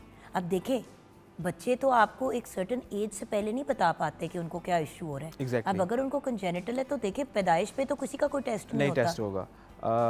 अनफॉर्चुनेटली पाकिस्तान में तो ये टेस्ट नहीं है, बट फॉरेन में these all test exist, Canada, America, in these all countries they exist, these test बच्चों के करते हैं। अब बच्चों में कैसे होगा कि बच्चा ग्रोथ नहीं करेगा, एक्सेस ओबीज में चला जाएगा बहुत ज़्यादा, यानी कि माँ बाप उसके नॉर्मल होंगे बट बच्चा बहुत ज़्यादा मोटा ताज़ा होगा इनफेंट एज में 2-3-4 मंथ के अंदर ही, क्योंकि उसका थायराइड डेवलप नहीं हो रहा, उसकी बोन्स डेवलप नहीं होंगी, वो बैठना स्टार्ट नहीं करेगा, वो चलना स्टार्ट नहीं करेगा, समटाइम स्पीच डिले कर देगा अपनी, उसको स्पेशली यूरिनेशन में और स्टूल पास करने में प्रॉब्लम पेश होगी, या डायरिया ही लगा रहेगा, दोनों चीज़ें हो सकती हैं। यानी कि एक बच्चा है, उसकी CBC किया, सब कुछ नॉर्मल है, एवरीडे डायरिया हो रहा है, दूध चेंज कर दिया डायरिया हो रहा है, लैक्टोज इंटॉलरेंस मिल्क ले लिया फ्री जिसमें लैक्टोज फिर भी हो रहा है, देन दीज कंसर्न जब बच्चे के सामने आएंगे, माँ बाप बच्चे को डॉक्टर के पास लाएंगे, then he will say to go to specialist, endocrinologist. लेकिन वही वाली बात है ना व्यूअर्स, मुस्तनद डॉक्टर के पास जाना है। हम क्या करते हैं कि हम डॉक्टर से पूरी बात करके नुस्खा लेके फिर या तो चले जाएंगे टोटल अपनी तरफ से नेचुरल ट्रीटमेंट्स की तरफ, उसमें कोई ख़राबी नहीं है व्यूअर्स। कोई भी डॉक्टर आजकल ये नहीं कहता कि आप नेचुरल चीज़ें ना करें, लेकिन वो चीज़ तो ना करें ना जो इलाज के ऑपोजिट जा रही है या जिसका कोई ताल्लुक ही नहीं है इलाज से। वन लाइन जो मैसेज होगा वो यही हाँ जी, है पैगाम कि क्या देंगे व्यूअर्स को? अपना तशख़्ख़ुस टाइम पे करवाएं, मुस्तनद डॉक्टर के पास, एंडोक्रिनोलॉजिस्ट के पास जाएं, एंड सबसे अहम चीज़ है मेडिकेशन के साथ अपनी लाइफस्टाइल मॉडिफाई करें, not for the disease, for your life, आपकी अपनी ज़िंदगी के लिए। और आज के लिए नहीं व्यूअर्स, अपने फ्यूचर के लिए भी।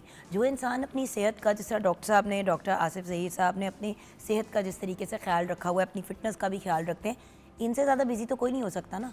डॉक्टर्स के पास कॉन्स्टेंटली प्राइवेट सेक्टर में भी काम करते हैं, पब्लिक सेक्टर में भी काम करते हैं, उसके अलावा इनके चैरिटी के 100 मामलात होते हैं, अपनी ख़ानदान अपनी फैमिली 100,000 चीज़ें होती हैं, दिन का नहीं होश रात का नहीं होश। अगर ये लोग अपने आप को फिट रख सकते हैं तो हम क्यों नहीं रख सकते। और व्यूअर्स, ये जो एक्सरसाइज, ये जो पानी का ज़्यादा इस्तेमाल, अपनी नींद को पूरा करना, ये बातें बार बार हम करते हैं बड़े बेसिक लेवल पे, और अच्छी खुराक लेने की बात करते हैं। क्यों? क्योंकि ये चीज़ें आपकी फाउंडेशन बन जाती हैं। अगर घर की फाउंडेशन मजबूत होगी तो कोई आंधी तूफान उसको डिस्ट्रॉय नहीं कर सकती, लेकिन अंदर से खोखले होंगे तो फिर थायराइड जैसी चीज़ भी आपका भट्टा बैठा देगी। सो ब्रेक की तरफ जाएंगे, ब्रेक के बाद जब वापस आएंगे तो ड्राई फ्रूट्स की बात करेंगे, जो सेहत के लिए तो बहुत अच्छे हैं, लेकिन जब उनको भी बहुत ज़्यादा कंज्यूम करते हैं तो वो नुकसान का बायस बन जाते हैं। ब्रेक के बाद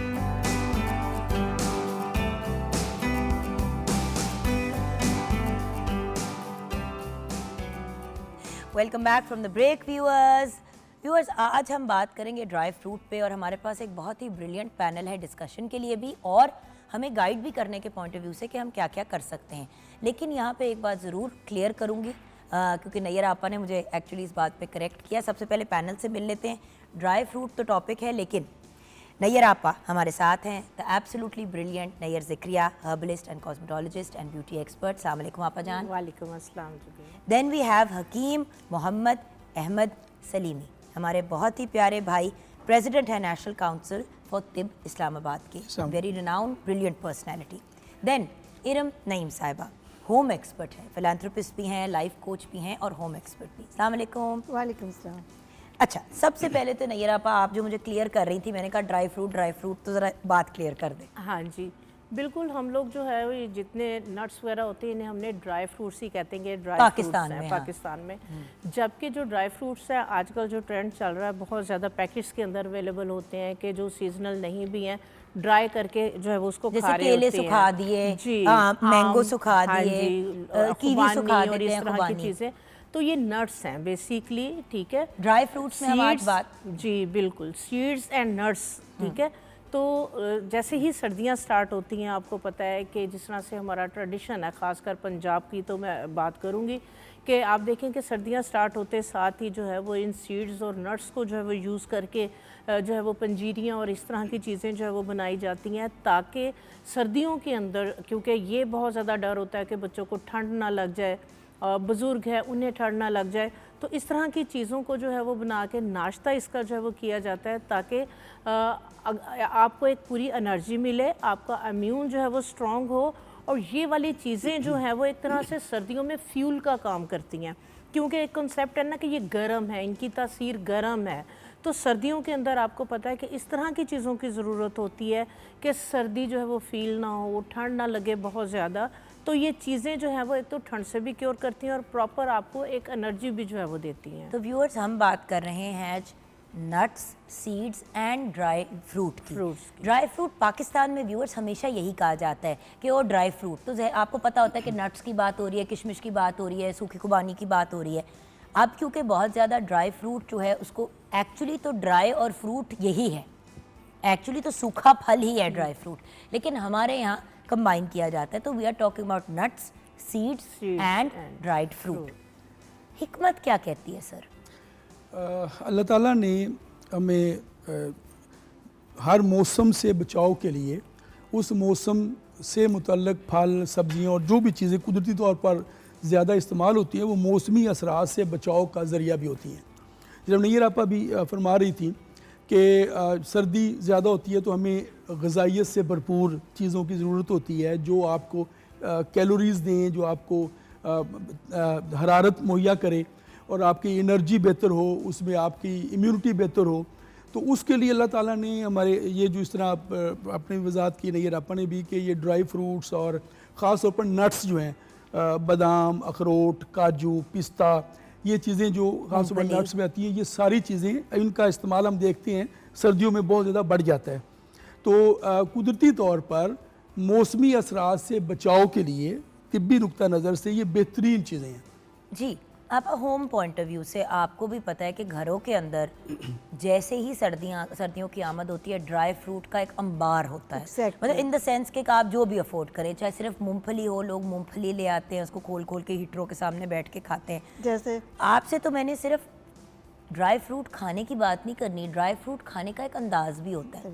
हीटर के सामने बैठ के अपने आप को डिहाइड्रेट करके हम सूखे चीज़ें खा रहे होते हैं, पानी कंज्यूम नहीं करते, क्योंकि नुकसान की भी बात करनी है। देखिए व्यूअर्स, कोई भी चीज़ की जब एक्सेस में चाहते हैं तो उसका नुकसान भी होता है, बट पहले फ़वाइद होम पॉइंट ऑफ व्यू से। जैसे एक बच्चा भूखा है और माँ के पास आके कहता है मामा मामा भूख लगी, वो कहती है खा लो बेटा मूंगफली, मूंगफली में दाना नहीं, मैंने स्कूल जाना नहीं। कितना मज़े का कॉन्सेप्ट है कि बिस्किट देने की बजाय माँ कहती है मूंगफली खाओ। तो मूंगफली जो है ये एग्जैक्टली एक अच्छी भूख मिटाने वाली चीज़ भी है।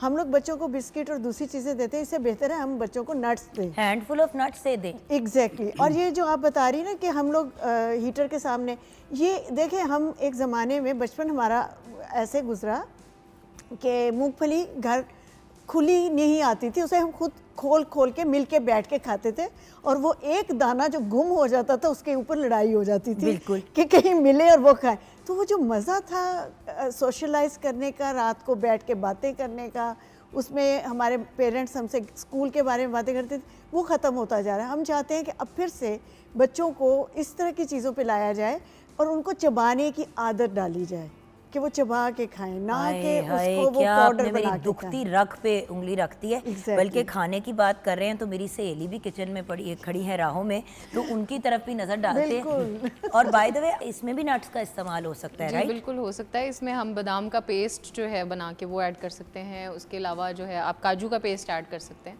क्योंकि हांडी है तो हम होल नट्स जो हैं वो नहीं इस्तेमाल कर सकते।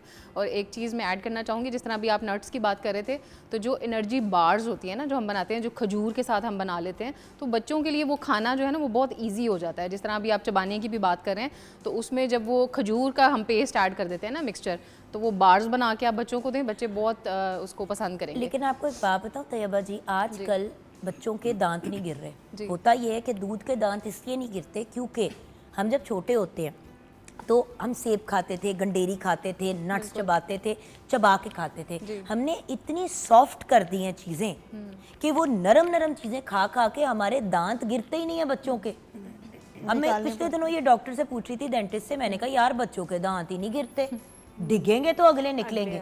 वो डिगने के वो पीछे से नया दांत आना शुरू हो जाता है, तो वो फिर पहला वाला दांत कहीं जाके और फिर दांत टेढ़े मेढ़े आते हैं। सो ना चबाने का ये भी एक नुकसान है।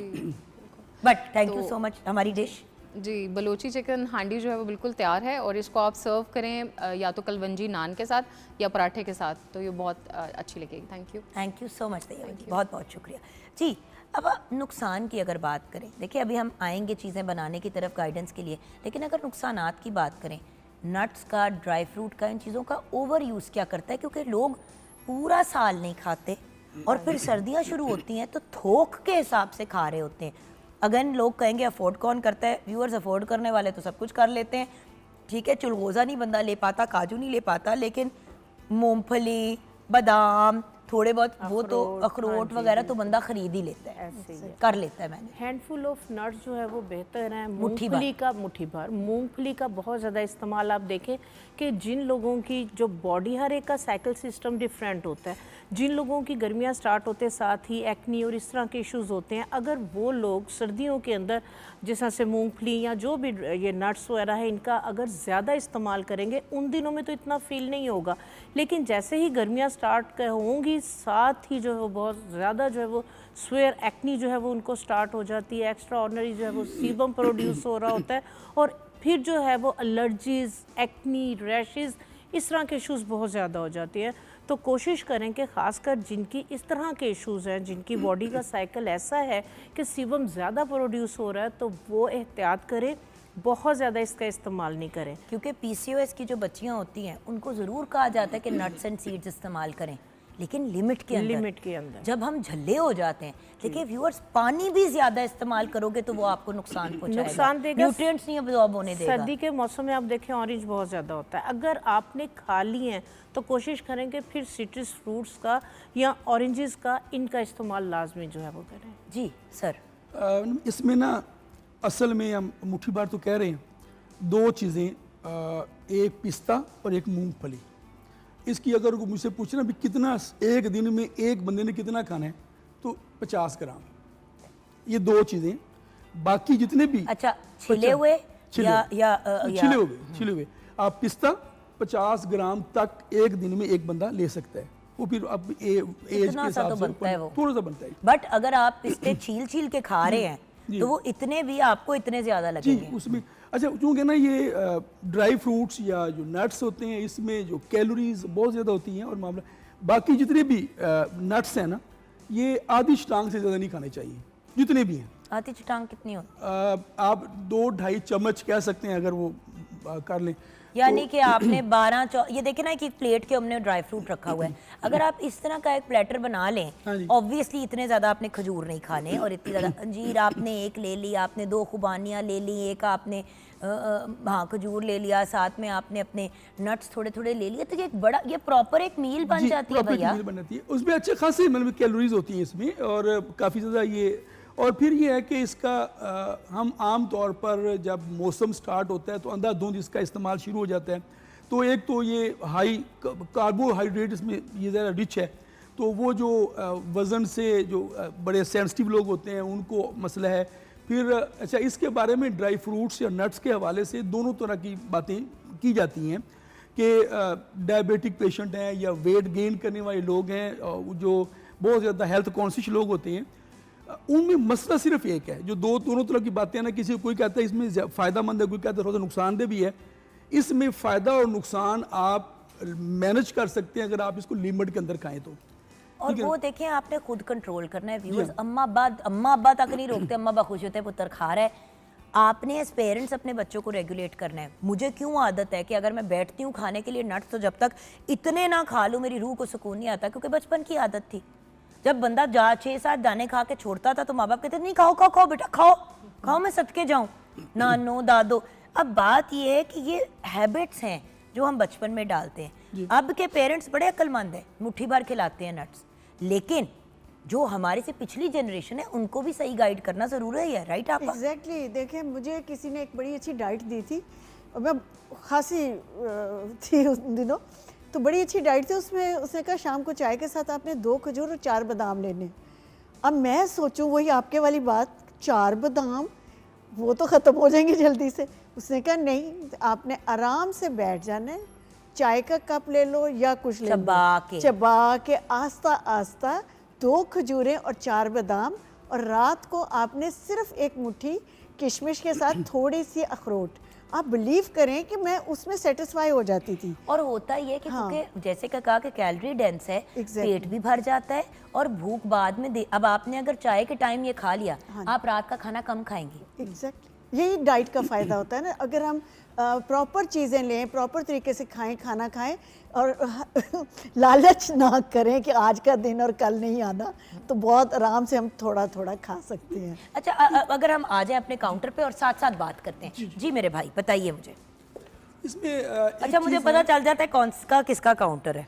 जी ये हमारा काउंटर है जी सर, मुझे पता चल जाता है क्योंकि हर चीज़ के ऊपर कुछ ना कुछ लिखा होता है। हाय मेरे लिए इतने तोहफे लाए हैं मेरे भाई।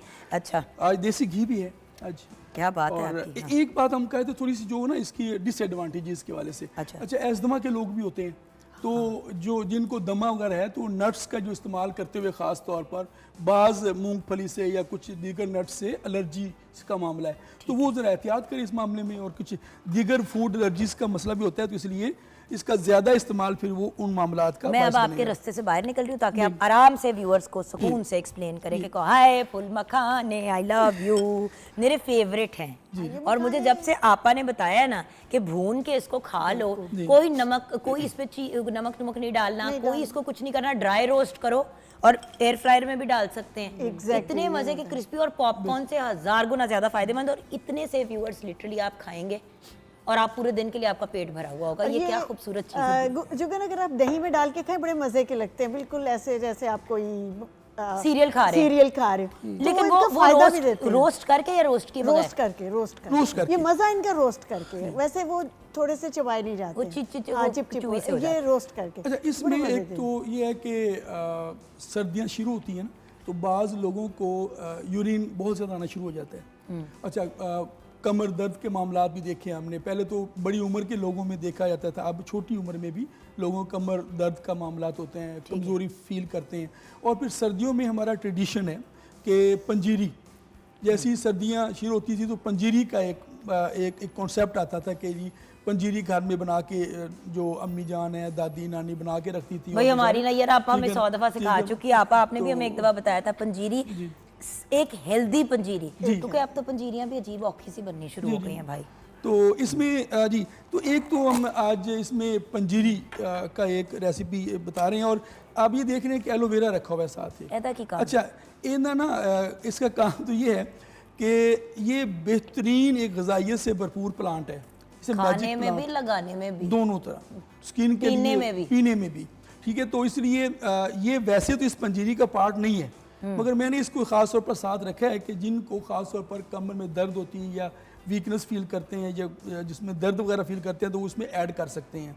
ये जो इसकी नॉर्मल रेसिपी है। फिर इसकी हमने ये मूंग की दाल की हमने रेसिपी बेसिकली ये है, ये पंजीरी है, ये मैंने पीस के भी रखी हुई है और साबुत भी है। तो ये इसमें मूंग की दाल है और देसी घी है और चीनी है, और इसके अलावा सब्ज़ इलायची, नारियल, बादाम, पिस्ता, काजू, चारों मगज़, किशमिश, अखरोट, सौंफ, सफ़ेद तिल, कमरकस, मखाने और गोंद की कर, ये सारी चीज़ें हैं जी हमारे पास। ये अच्छा, ये इसका बड़ा बनाने का तरीका भी आसान है कि अखरोट पिसा हुआ जी, है, बिल्कुल से गोंद कतीरा है, गोंद ये तिलों का पाउडर है। ये वैसे तो घी में इसमें बेसिकली ये अगर इस सारे ये 50-50 ग्राम चीज़ें हैं, जिसमें सिर्फ ये है कि कमरकस और मखाने 10-10 ग्राम है, बाकी तकरीबन सारी चीज़ें और बाय द वे 50-50 यहाँ ग्राम पे है। एक बात क्लियर कर दूं, अगर आपने चीनी नहीं इस्तेमाल करनी, वैसे तो पंजीरी में चीनी मज़े की लगती है, लेकिन अगर आप कॉन्शियस हो रहे हैं तो प्लीज़ आप शक्कर की तरफ, जो डार्क वाली शक्कर होती है, वो अच्छी सफ़ेद वाली शक्कर नहीं, गुड़ वाली शुगर से कह गुड़ सकते वाली हैं, हाँ शक्कर जी। जो होती है। तो ब्राउन शुगर जो है वो आप इसमें 1 पाव यूज़ कर सकते हैं। अच्छा, इसमें ये है कि ये जो नारियल का पाउडर भी इसमें यूज़ हो रहा है, बिल्कुल। ठीक है। वो भी ड्राई फ्रूट है ना, कोकोनट जी हाँ, फ्रूट है और वो कोकोनट ड्राई फ्रूट है, फ्रूट जी हो हाँ। गया। हाँ, तो इसमें चीज़ें, ये सारी चीज़ें, ये फूल मखाना, गोंद किकर और ये जो कमरकस है, ये आप इसमें अलग अलग घी में थोड़ा सा ब्राउन करेंगे। ये क्या है? ये मूंग की दाल का आटा है अच्छा, हाउ इंटरेस्टिंग, पंजीरी तो सूजी से नहीं बनती। जी।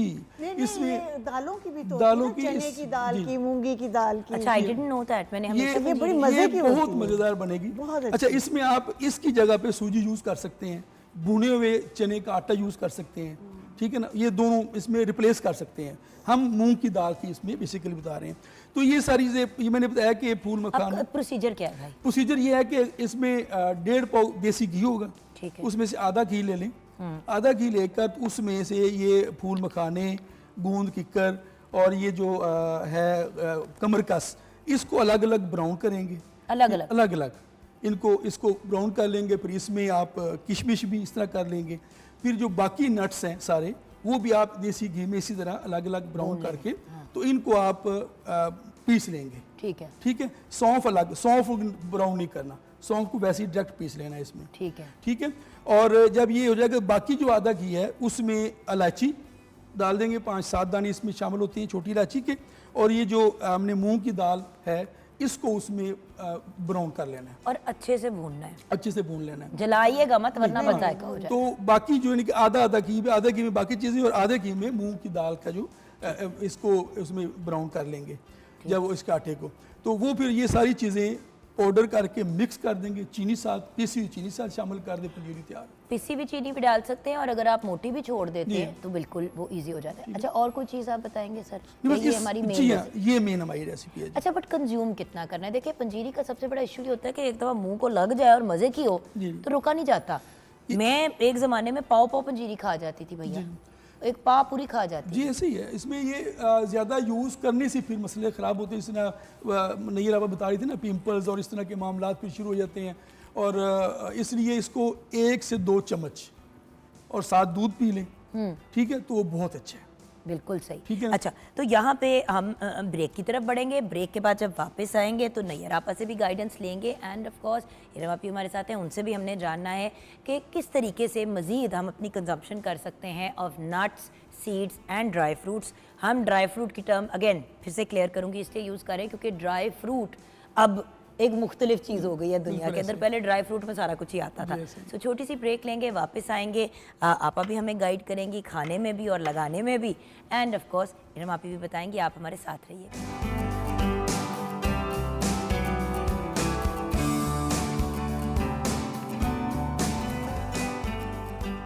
Welcome back from the break viewers. वैसे हकीम साहब की मैं क्या तारीफ करूं, क्या दाद दे कि उन्होंने हमें, मैंने कहा कि मैंने पहले उनको कहा मुझे ये चीज़ें दे, मैं घर पे खुद बनाऊंगी। तो उन्होंने कहा कोई ज़रूरत नहीं घर पे खुद बनाने की, मैं यहीं पे बनाओ ताकि तुम्हें आइडिया भी हो जाए, ताकि हकीम साहब अगर कोई मिस्टेक कर रहे हो तो आप हमें बता देंगे। ये देखिए दाल का रंग देखें, अब आप घर में करती तो ओहो ग्रीन क्यों हो रहा है ना, जी हमें पता चला कि ये छिलके वाली दाल है, मूंगी की, तो उस वजह से ये ग्रीन कलर में होता है। अच्छा, और इसको हमने प्रॉपर भूनना भी होता है, तो इसको भूनने के हम कितनी को देर आपा? ये 15 थोड़ा सा खुशबू ये इसकी आ जाएगी ना, जब जैसे सूजी खुशबू छोड़ती है, हल्का सा जब ये भूनेगा और खुशबू जो है वो आने लगेगी। ये देखो, ये मैंने गोंद कर ली पहले, सबसे पहले गोंद। अब हम चीज़ों के अंदर डबल होना शुरू हो जाएंगे। यहाँ पे ये लें जी, इसके अंदर आप डालती जाएं चीज़ों को करते करते। मुझे वो चाहिए थी इलायची पाउडर, मैंने इलायची इसमें डाल दिया। बस ठीक। आपा मैंने इसमें इलायची डाल दी, वो इसमें अब हम इसमें करेंगे, ये गोंद किया मैंने और अब इसमें मखाने डाल दिए, और ये मखाने पिसे हुए हैं, आधे पिसे हैं आधे वैसे हैं। हाँ जी, ठीक है जी। आपा खूबसूरत तरीन आपने ऐनक अपनी पहन ली है। अब आप क्या एटम बम यहाँ पे बनाने जा रही हैं, ये हम देख लेंगे। ये ऐसा एटम बम है, सारी सर्दियों में वाकई एटम अगर बम आई होगा। थे तो खुद ही बना लेते ये सारी चीजें आप। अच्छा, नेक्स्ट क्या डाल रहा है आपने? इसमें नहीं अभी भूनने दे से, सौंफ भी ये है। देखें, मैं ये चीज़ें जो उन्होंने कहा था नहीं ऐसे अलग-अलग भूननी है, वो मैंने तरतीब से भून दी है। तरतीब से अगर भून लेंगे तो लेकिन कमर कस जो है आपने पीसा नहीं है, तो ये जरा मोटा रहेगा, पिसा वो था वैसे वो अच्छा लगेगा। हाँ, थोड़ा सा अच्छा भी लगता है ना, थोड़ा सा आपको पता है, थोड़ा सा मुंह के अंदर अगर फ्लेवर आता है, जैसे कि हमने नट्स भी, जैसे कि ये सब पिसी हुई चीजें हैं, लेकिन हम हट जाओ, ये लें आपा। हाय हाय हाय, आपा ने थरथल्ली मचाई हुई है इस वक्त। बिल्कुल जी बिल्कुल, क्योंकि आपकी ये चीज़ बेहतरीन तैयार हो जाए, हम चाहते हैं। अच्छा, क्योंकि हमारे काजू भी है, पिस्ता भी है, ये हमारे पास चारों मगज हैं, अखरोट हैं, सौंफ है और बादाम। ये लें चारों मगज आप। ये सारी चीजें ना इसमें ब्राउन कर लें और मिक्स कर दीजिए। मैं बस कर रही हूँ, आधी हो गई हैं जो ज़रूरी थी ना। हकीम साहब, आपको इतनी टेंशन हो रही है तो आप किचन में आ जाए। इतना जो आप क्यूट बन के वहाँ पे बैठे हुए हैं ना। अच्छा, यहाँ पे नैयर आपा भी वेट कर रही हैं, तो आप जरा अपनी बुनाई शुनाई करें ना। आज आप भी भाई मेरा को काम करें ना। हम जरा इस तरफ जाके अपनी नैयर आपा वाली रेसिपी शेयर करेंगे। हम वहाँ पे हमने दोनों भाई बहन को वहाँ लगा दिया, यहाँ पे हम दोनों बहनें आ गए। अच्छा, मुझे बताइए। हाँ जी, जिस तरह से सर्दियाँ हैं, सर्दियों के अंदर जो है वो ड्राइनेस बहुत ज़्यादा हो जाती है और घर में ये सब नट्स सीड्स वगैरह आए हुए होते हैं, ठीक है। तो आप इन्हीं से ही अपनी जो भी ड्राइनेस है आपके फेस की या बालों की, खाने के साथ तो आप इसको जो है वो कंज्यूम कर रहे हैं, तो फेस के ऊपर जो है वो सर्दियों के अंदर मोस्टली टैनिंग आ जाती है, बहुत ज़्यादा स्किन टैन हो जाती है, ड्राइनेस आ जाती है और रिंकल्स जो है वो प्रोमिनेंट हो जाती हैं। तो सर्दियों के अंदर जो इश्यूज़ आ रहे होते हैं कि प्रीमेच्योर एजिंग लग रहा होता है कि जो है वो सर्दियाँ आते साथ ही हम बूढ़े लगने लग गए हैं, रिंकल्स आ रही हैं, तो जितने भी नट्स जो है ना, ये देखें इस तरह से जुगन, ये मैंने जो है प्रोटीन इसका जो है वो एक पाउडर बनाया हुआ है। ये वाला जो पाउडर है ये जिस तरह से 15+, ठीक है, उन लोगों के लिए मैंने बनाया हुआ है जैसे मेरे बड़े बच्चे हैं। और ये वाला मेरा जो है वो 1.5 साल का मेरा जो है वो सफूफ जो है, हाँ जी, मेरे बेटे का जो बेटा है, मेरा पोता, उसके लिए मैंने ये बनाया है। आपने ये नूर के लिए भी बनाया था? हाँ जी, बिल्कुल बिल्कुल।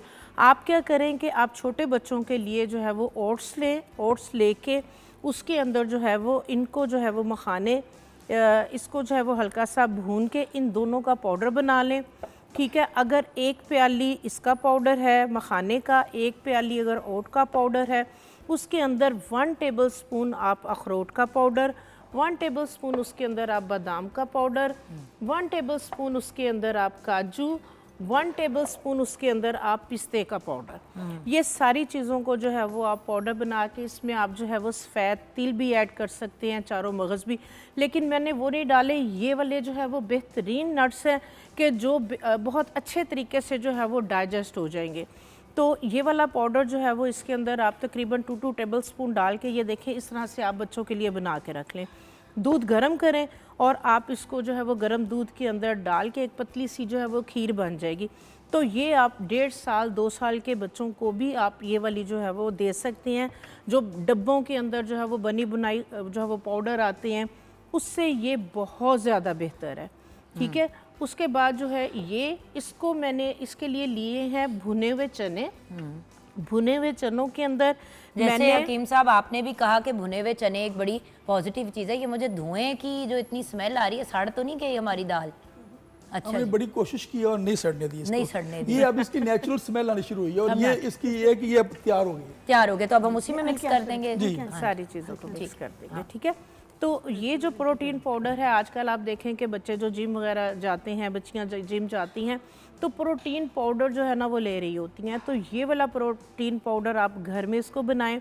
भुने हुए चने आपने लेने हैं 1 पाव, उसके अंदर आपने 2 टेबलस्पून अलसी के बीज, 2 टेबलस्पून उसके अंदर कद्दू के बीज, 2 टेबलस्पून आपने इसमें सनफ्लावर सीड और 2 टेबलस्पून ही आप ये तमाम नट्स, हाँ जी, चारों मगज़ डालने और उसके अंदर चिया सीड आपने जो है वो ज़रूर डालने हैं।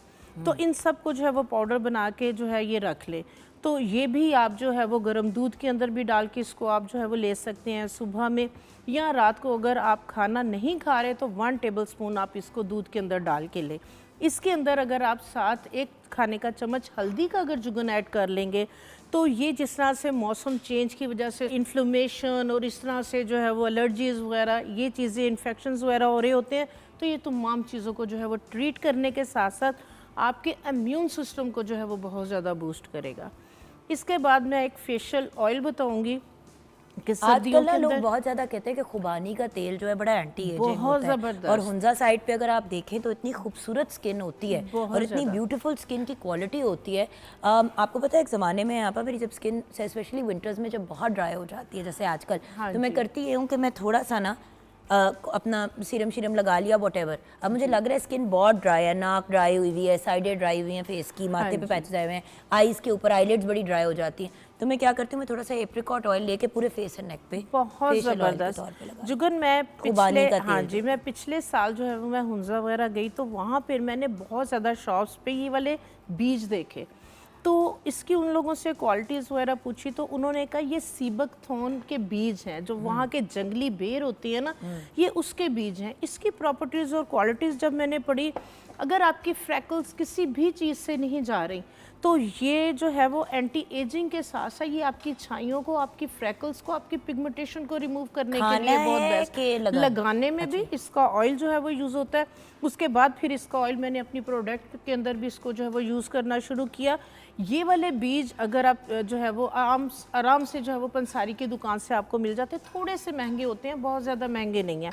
तो ये वाले बीज आप रात को 10 से 12 दाने जो है वो एक कच्चे प्याले के अंदर भिगो दें, आधा गिलास पानी के अंदर, सुबह तक ये सॉफ्ट हो जाएंगे। उसी में बेशक आप एक चुटकी कलौंजी की भी डाल दें। तो सुबह में आप इसको हल्का सा जो है वो क्रश करके तो इसको आप पानी समेत जो है वो पीना शुरू कर दें। ये आपका एंटी एजिंग भी है, आपकी जोड़ों की दर्दों के लिए, आपकी अगर वक्त से पहले जो है वो फील कर रहे हैं कि हर वक्त जो है वो जिस्मों में, बॉडी में, आपके मसल्स में पेन रहती है, या आपका कम्प्लेक्शन डे बाय डे जो है वो डार्क होता जा रहा है, तो ये आपके कम्प्लेक्शन को, आपके फ्रैकल्स वगैरह को भी जो है वो रिमूव करेगा। और इसका ऑयल ये आप जो है वो निकलवा लें, ये भी आपको आराम से जो है वो मिल जाएगा मार्केट से। अब फाइनली आखिरी चीज़ हाँ जी, फेशियल ऑयल के लिए जो है वो आप जो है वो तकरीबन 1 टीस्पून के करीब जो है वो आलमंड ऑयल ले लें और 1 टीस्पून ही इसके अंदर जो है वो सीबक थॉर्न ऑयल, डायरेक्ट आपने इसको यूज़ नहीं करना क्योंकि वो बड़ा स्ट्रॉन्ग ऑयल होता है, स्ट्रॉन्ग है। और तकरीबन 1 टीस्पून इसमें आप ये एप्रिकॉट ऑयल डाल दें, बस ये आपका फेशियल ऑयल बन गया। इसके अंदर आप विटामिन ई के 2-3 कैप्सूल भी डाल सकते हैं। बिल्कुल। ये आप किसी भी ड्रॉपर के अंदर डाल के आप इसको, ये देखिए इस तरह से आप इसको रख लें। नाइट में आपने फेस को वॉश करना है। वॉश करने के बाद आपने इसके चंद कतरे लेके पूरे फेस पे अच्छे से जो है वो आप मसाज कर ले। ये वाला ऑयल आपकी स्किन के अंदर एब्जॉर्ब हो जाएगा, तो ये आपकी ड्राइनेस को भी ख़त्म करेगा। आपकी अगर टैनिंग सर्दियों के अंदर आ जाती है उसको भी ट्रीट करेगा। आपकी रिंकल्स वगैरह को भी जो है ये सही करेगा, स्टॉप कर देगा। क्या बात है। आप ज़रा आए ना, ज़रा हालात देखे किचन के अंदर, पता नहीं क्या किया है इन बच्चों ने। ये वो वाला मामला है कि इसकी स्मेल जरा देखिए कितनी और चख के भीनी भीनी खुशबू, और इसमें जो है ना और इसका जो टेस्ट है वो भी इसमें इंशाल्लाह। हमने भैया चीनी भी डाली, सारा कुछ डाल दिया। अच्छा, उसके अलावा हमने कुछ नट्स भी क्रश करवाए जी जी ताकि हम थोड़ी सी इसके अंदर जी। इसको भी डाल देंगे ताकि थोड़े से उसके पीसेस भी मुंह के अंदर आए ना। इसको पीसो वैसे पीसे हुए तो मैं डाले हुए हैं, बट मगर हमने ये आपने कहा अपनी कि इसको- अपनी अपनी एक्साइटमेंट के लिए डाल रहे हैं, क्योंकि देखिए ना भैया, थोड़ा सा नट्स मुंह में आए तो मजा आता है। हाँ जी, क्रंच सा उनका जो है वो। तो ये जो है ना, ये एक बेहतरीन पंजीरी तैयार है और ये अब इस्तेमाल के लिए बिल्कुल रेडी है। तो एंड में आप तीनों का मैसेज चाहिए जी, आप क्या कहेंगी इरम जी? ये पंजीरी जैसे अब चाय के साथ या दूध के साथ रात को आप लें और 2 चम्मच सिर्फ लेने, इससे ज़्यादा नहीं आपने खानी। और ये बहुत मज़े की होती है, मूंगी की दाल बहुत हेल्प करती है बड़ी, इससे ना आपको रात को ठंड नहीं लगती है, ये इसलिए अच्छी होती है। मुझे कुछ बता दें ये लोग ठीक लोग हैं कि नहीं है? परफेक्ट, ज़बरदस्त। जबरदस्त। इसमें जो कमर कस है ना, वो कमर की दर्दों के अच्छा, लिए। मेरे भाई को साहब, प्लीज 100 क्रेडिट by दें कि 100, हकीम साहब की 100 by अपनी इतनी 100 बड़ी टीम है, इतनी बड़ी टीम है, तो Well done, हमारे भाई भाभी, ने आपने खुद बनाया। बहुत अच्छी पंजीरी सिखा के भेजा है। भेजा, इट्स यम्मी, इट्स यम्मी। अच्छा, अल्लाह की कसम, इसका क्रेडिट भाभी को जाता है। हाँ, मैं पूरी तैयार थी आके कहने के लिए, हकीम साहब ये आपने क्या बनाया है? लो जी, मैं तो पूरी, आपको पता है मैं आपको क्या इशारे भी वहां से कर रही थी कि पता नहीं इन लोगों ने साड़ देनी है। क्या बात है यार। देखिए जी, हिम्मत होनी चाहिए, मोटिवेशन होनी चाहिए, काम हो जाते हैं। बिल्कुल सही है। आपके घर जाके पता नहीं कब बट बनती देखिए ना, ये पंजीरी बहुत अच्छा ऑप्शन है, लेकिन जैसे कि आपने कहा भैया 2 चम्मच, 2 चम्मच चाय के साथ खाने। बिल्कुल बिल्कुल। इसके अंदर अगर हकीम साहब 1 टेबलस्पून हल्दी का ऐड कर लिया जाता तो ये जो था ना और ज्यादा। और अब जैसे मैंने अर्ज की ना कि हम एलोवेरा भी ट्रेडिशन है, जो देहात में ये पुराना ट्रेडिशन था, पुराने लोग एलोवेरा का गूदा यूज करते थे, मगर टेस्ट थोड़ा सा उससे बीटर्स हो जाता है, इसलिए हमने बच्चों के लिए रखना है, तो इसलिए वो बड़ा अच्छा ये हेल्दी एक पंजीरी तैयार हो गया। बहुत अच्छा टेस्ट। अच्छा, एक बात करने की याद है। आखिरी बात और फिर क्लोज करेंगे। अच्छा, उसमें ना अभी नींद की बात हो रही थी और अभी हमने देखा कि डायबिटिक, बहुत ज़्यादा डायबिटीज़ का मसला हो गया हुआ है, तो बादाम का जो तेल है ना, ये भी बड़ा फ़ायदेमंद चीज़ है। 1 चम्मच, जिनको कॉन्स्टिपेशन है, ख़ास तौर पर डायबिटिक पेशेंट्स को हमने देखा है कि बहुत ज़्यादा कॉन्स्टिपेशन का मसला होता है, उनको नींद भी नहीं आती रात को, वो खुश्की की वजह से, जो नगीरा कह रही थी। 1 चम्मच बादाम का तेल अगर इस्तेमाल करना शुरू कर दें दूध में, तो बहुत फ़ायदेमंद चीज़ है, उनकी कॉन्स्टिपेशन भी ठीक रहेगी और उनको खुश्की वगैरह भी ख़त्म हो जाएगी। हमें शो खत्म करना है क्योंकि मैंने पंजीरी खानी है। जी ठीक है, आपका शुक्रिया। बहुत शुक्रिया। अब अगली बार मैंने आपको किचन में ही सेट करना है। आप किचन में सबसे ज्यादा अच्छी लगती हैं, जबकि मैं सबसे ज्यादा कहती हूँ कि लड़कों को पकाना चाहिए, लेकिन भाई ने चप्पू चला दिया, बहन ने कुछ मैनेज कर लिया, कुछ मिलजुल के हो ही गया, और हम लोगों ने भी कोई और मुझे डेढ़ तो चम्मच वैसे ही का। मजा आता है किचन में काम करने में। चले, तो ये सब तो अपनी जगह, आपका बहुत बहुत शुक्रिया। व्यूअर्स, अगर हम लोग सेट पे, नॉट इवन घर पे, सेट पे आपको ये चीज़ें बना के दे सकते हैं, तो आप लोग भी तो कर सकते हैं ना। तो सेहत अल्लाह ताला की एक बहुत बड़ी नेमत है, उसको मेंटेन रखना हम सबका फ़र्ज़ है। अपना ख्याल रखिएगा। खुदा हाफिज़।